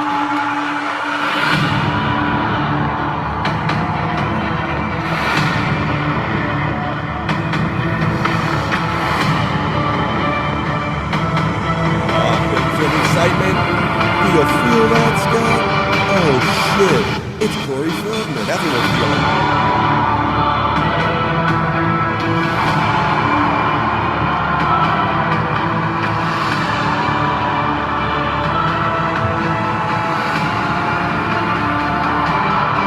Come on, Terry. It's just like being there, brother. Getting the flavor of it, brother. Me, Terry, Deadpool, got Dang Lizard over here. We're standing in the crowd. Here he come, the comeback king. Here he come, the comeback king. Here he come, the comeback king. Here he come, the comeback king. Here he come. Here you go, Terry. Oh, and Brett, yes. You gotta get Brett in there. Yeah, he's standing over there. He's got the tube top on. He's got the tube top on, Terry. He's with us. Terry needs cheers from Donkey Kong again. Here he is. Come. Oh, you wasn't ready. You ain't ready for this, dog. You ain't ready for it, Scott. Look at Scott. We're doing it. Oh. This is how you end the show right here on BF Live. Oh. What you know about that, Terry?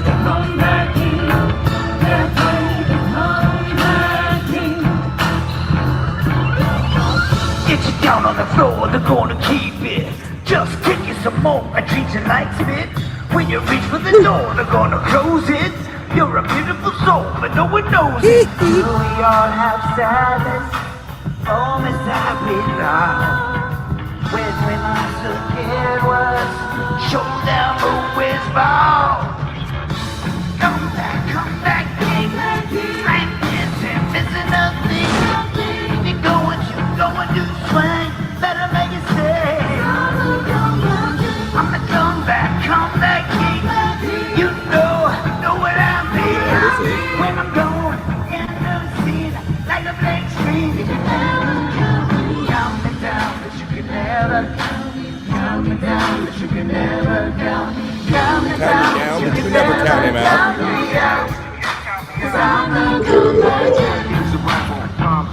Rebel title. He's the comeback king. Here with rivals. Truth is combat. Then you rise last. Cause who's back?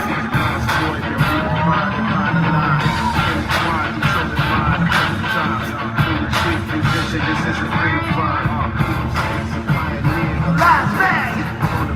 Oh, welcome to See a Glass. I'm the comeback king. I ain't missing nothing. If you're going to swing, better make it stay. I'm the comeback king.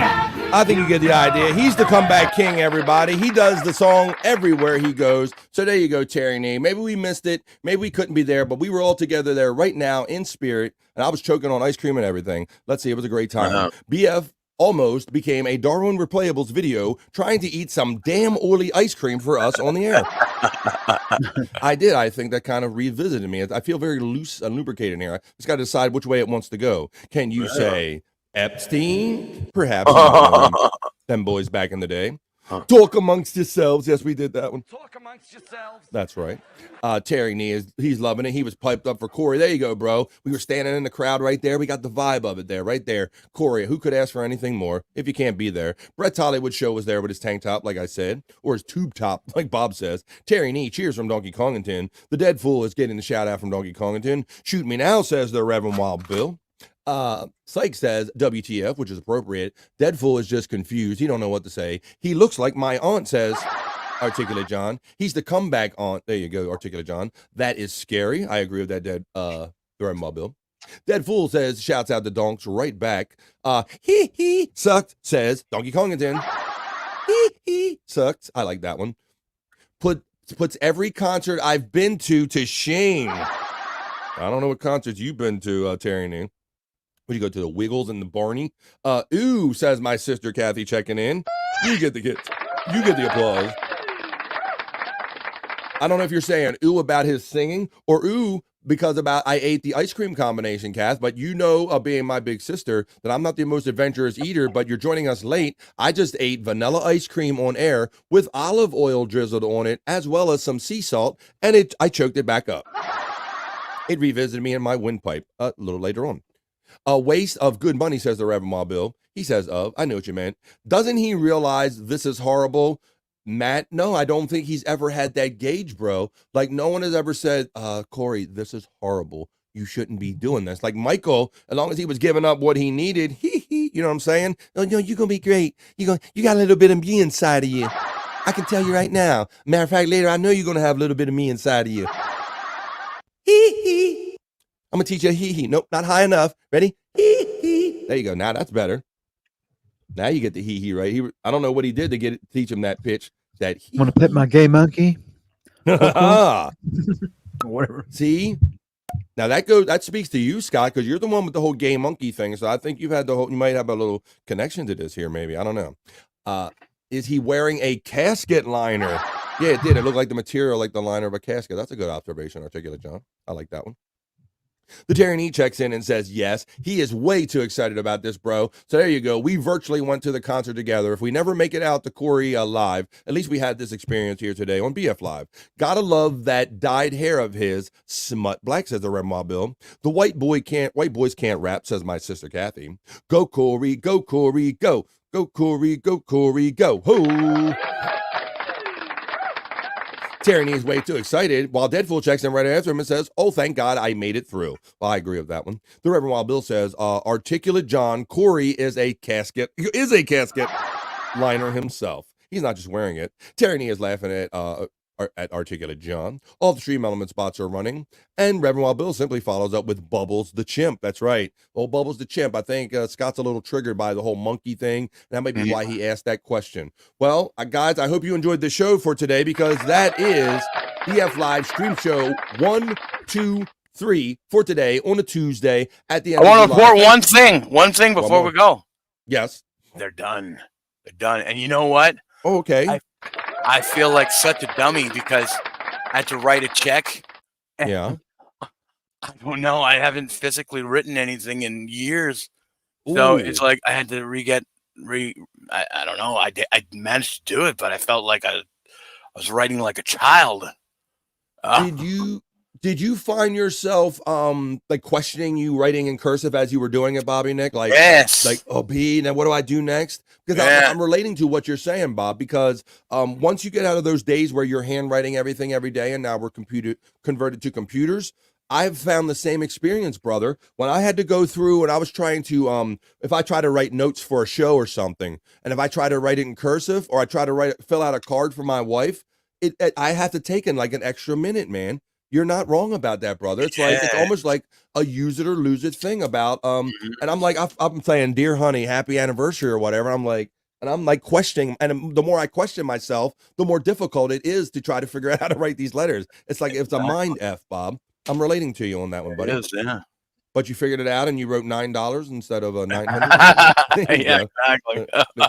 Mr. Bobby Nick, you'll come back. You'll write this check wrong. I don't know why I think your roofers are Indians, but okay. All right, let's see. Let's see what everybody says here, and we'll pull this train into the station here. I'm going to do these last couple comments. I'll let Scott give his plugs, and I'll let Bobby Nick do his plugs, and we'll all sit back and relax and have a beverage while he does that. But let's see. We got the Bubbles reference. We got the Bubbles right back from the reference. The Big Boss checks in with a compliment, and he says, good show, guys, and good chemistry in this trio. Thank you, Big Boss man. These are my boys. We're longtime podcast friends, and I really appreciate them so much coming here every day for me when they can show up, when they're not being nice to other people and they need some sleep and all. But I appreciate the days that they do make it here. Anytime they make it, they make the show that much better. So you're not wrong about that. Thank you, Big Boss. Gasha says, Scott is scared of gay monkeys, such as myself. I don't know where you guys are always meeting all these monkeys on top of it and then having awareness of their sexuality. But I digress. I will leave that alone. Deadpool. Well, he came out as gay, so I mean, a gay monkey. Gay monkey. The great Deadpool says, excellent BF and friends. Well, thank you. Thanks, Deadpool. Thumbs up. Thanks for all your support. And building this community to where the size that it is now, brother. You're certainly an integral part of it. Thank you very much. And it's certainly interesting to hear that you weren't doing nothing today. You threw us a curveball with that one. So I hope you enjoy the rest of your day and stay comfortable, my friend, and healthy. Been there, Bobby Nick, says Terry Nee, about the writing thing with the penmanship. They got the pen thing. See, we're all relating on that, Bob. I'm glad you brought that up, man, because I do find myself like I don't do it often enough, and I question it. I'm like, rather than it used to be, you never questioned writing things out. You would just go up to No. whatever you were writing, and you would just do it. But yeah, and then you made out a check, so you have to have it written in the Word as well, and got to put the right numbers Yeah. and your signature and put it. Yeah, Exactly. it's not something that we do every day anymore. Very cool. Damn. Okay, well, J Dog says, "Hey, Gases, see you tomorrow on Kai and Friends." The Big Boss says, "At Psych, fucking Randy's gut is full of dirty old cheeseburgers." My sister Kathy says, "If you don't use it, you lose it. True story. Sorry." The Reverend Wild Bill says, "I write in journals every day." So you're keeping your penmanship up, right? If you don't use it every day, Wild Bill, I find that people like me and Bobby, Nick, Terry, Nee, we question our ability to even write anymore because we're not doing it every day like that. Yeah. I Scott, do you have cursive- this problem? I just don't write. There you go. He's like, I just don't. I don't. write I don't shit." really. I don't. Other than my maybe signing for something here or there, I don't remember really writing anything in a long time. Wow. Yeah. But when I had to write like a paragraph out in cursive, it was like really, it was kind of more of a mind F than it should have been. And of course, we won't even get into the whole fact that they're not even teaching that stuff in schools anymore, like it was back in our day. Psych says, "Haha, Big Boss, I love when J-Rock leans on Randy's belly and says, 'Can I get 15 half-eaten cheeseburgers?'" The Big Boss says, "LOL, Psych, my favorite is when Ricky takes his dryer back from J-Rock in a shopping cart." Psych says, "You don't want to miss replayables tomorrow night, folks. That's on the Levy verse at 8 o'clock East, 5 Pacific." He says, "I don't know if you read my comment above, but trust me, LOL, I can't tell you why, but don't miss it." All right. Yeah, you know, I remember when I was writing on like cassette. When you'd buy those cassette tapes that you make Yes. a recording on, and Yes. I would always put my handwriting on it, saying what it is, and everybody would be like, "Oh, you like have your own font," you know? Oh, really? Because your Yeah. writing was so unique or whatever? Yeah, and now it's just like it looks like a child wrote this shit. Fuck. Wow. The Gaseous says, "See ya, J-Dog." J-Dog says, "Rob, best show ever made." I hope he means me and not that other guy, Rob. TBP. They're talking about that other stuff from back in the day too as well. Big Boss all 5 seasons. Big Boss all of season 5, says Deadful. Yes, Deadful, says Psych. So they're agreeing on some stuff in there, and they're having a lot of fun in the chat. And I hope that you all had fun here today on BF Live Stream Show 1, 2, 3. But right now, I'm going to go to my friend Scott Fitzpatrick. He's feeling a little guilty and bad about himself. He's going to do the McDonald's walk of shame. But until you do the walk of shame, Scott, any last words or plugs, my friend? Yeah, the plugs I wrote down yesterday I've lost, so I'll wing it. All right. And tonight, No Filter is at 7 o'clock Eastern time on Andrea No Filter. I don't. No filter with Andrew and Friends. No Filter of Andrea and Friends, and yeah, and then tonight, Bored to Death with Jason Bardot. Bored half to death. And bored half to death. Maybe I just better stop right there. There you go. Okay.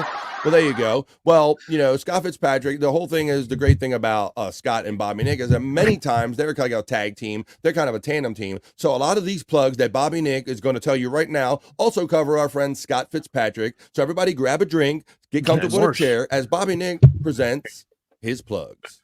Here we go. All right. Well, you can catch me in the lounge where I do a music video show. I'm bringing back the good old MTV, the one that played music videos. And yeah, it's only $1 per request. And you can check that out. Well, I think I'll be doing a show this Thursday after BF's show on Rumble, rumble.com/The Bobby Nick Show. And also No Filter with Andrew and Friends tonight at 7 p.m. Eastern, just like Scott said. So check it out. And yeah, the Lunatic Lounge, which we have a temporary new name for it. I can't remember the name, but it is now Looney on. Bin? Is it a Looney Bin? Yeah, Looney Bin. Looney Bin. Thank you, Bobby friend. But it is for the next 2 weeks. It's not on the Cut of the Jibs channel. It will be seen on at Bobby Nick 1978. So go over there and subscribe if you want to watch. Also, Scott Fitzpatrick's channel. Scott Fitzpatrick, no filter. Mm-hmm. I know it's at Propmaster something. I'm not sure, but you just search up Scott Fitzpatrick, no filter. You can find it. And yeah, BF Live right here. You can check me out Monday to Friday. And Catalano TV, I do a lot of shows on there. They got a lot of great content. It's Joey C's channel, so you know it's good. So check that out. And then Jason Bardo X, Bored Half to Death. I think it's a different show. I think he's going to call it Chill Stream or something like that tonight for the next few days. But it's still at midnight. Mm-hmm. So, yeah, that's at JBX's God. And my Twitter handle. Everybody follow me on Twitter at BAH Bobby H. And that's it for me. And there you go. So that was all of them. So and if you can't find, I don't have Bobby Nick. I do have Bobby Nick's Rumble link running in the Stream Elements bot throughout this chat, but I don't have his 1978. So it can be Bobby Nick at 1978 on YouTube. But if you can't find that, or if it's just easier, also one of the bots running in my chat right now is Scott Fitzpatrick's chat. His bot is running. So if you click on that, you can subscribe over there. And then when these guys do the Looney Bin or do other stuff and they're simulcasting it, you can pick it up that way. So I will simply end the show by saying thank you, everyone, for being here today for Stream Show episode 123 on BF Live on this Tuesday. Join us here every day of the week, Monday through Friday, 12 to 3-ish. And we're well into the ish because it's 18 minutes after the 3 o'clock hour where I'm at right now. So I hope you enjoyed the show today. Join us every day, 12 to 3. And also, tomorrow, today's Tuesday, I'm trying to frame myself. So tomorrow, for me, for my plugs, tomorrow on the Levy-verse, and I'll remind you tomorrow during the show, hang in there. It's Tuesday. Tuesday's almost over. We're not done having fun with Tuesday yet. You can join these guys later and keep the fun going up today. We'll stay tuned, and we'll see if we're doing the Shawnee Zone tonight at 7 o'clock East on the Shuli Network. I haven't been told that it's not, so why don't you join us over there? Join or join of our friends on one of their money fun shows they do. So, for Scott Fitzpatrick, for Bobby Nick Havens, for all you cool people in the chat family, peace and love, and I will see you the next time we see you right here on BF Live. Enjoy the rest of your Tuesday, and I'll see you tomorrow. Peace and love, everybody. Peace and love. Peace out, everybody. See you.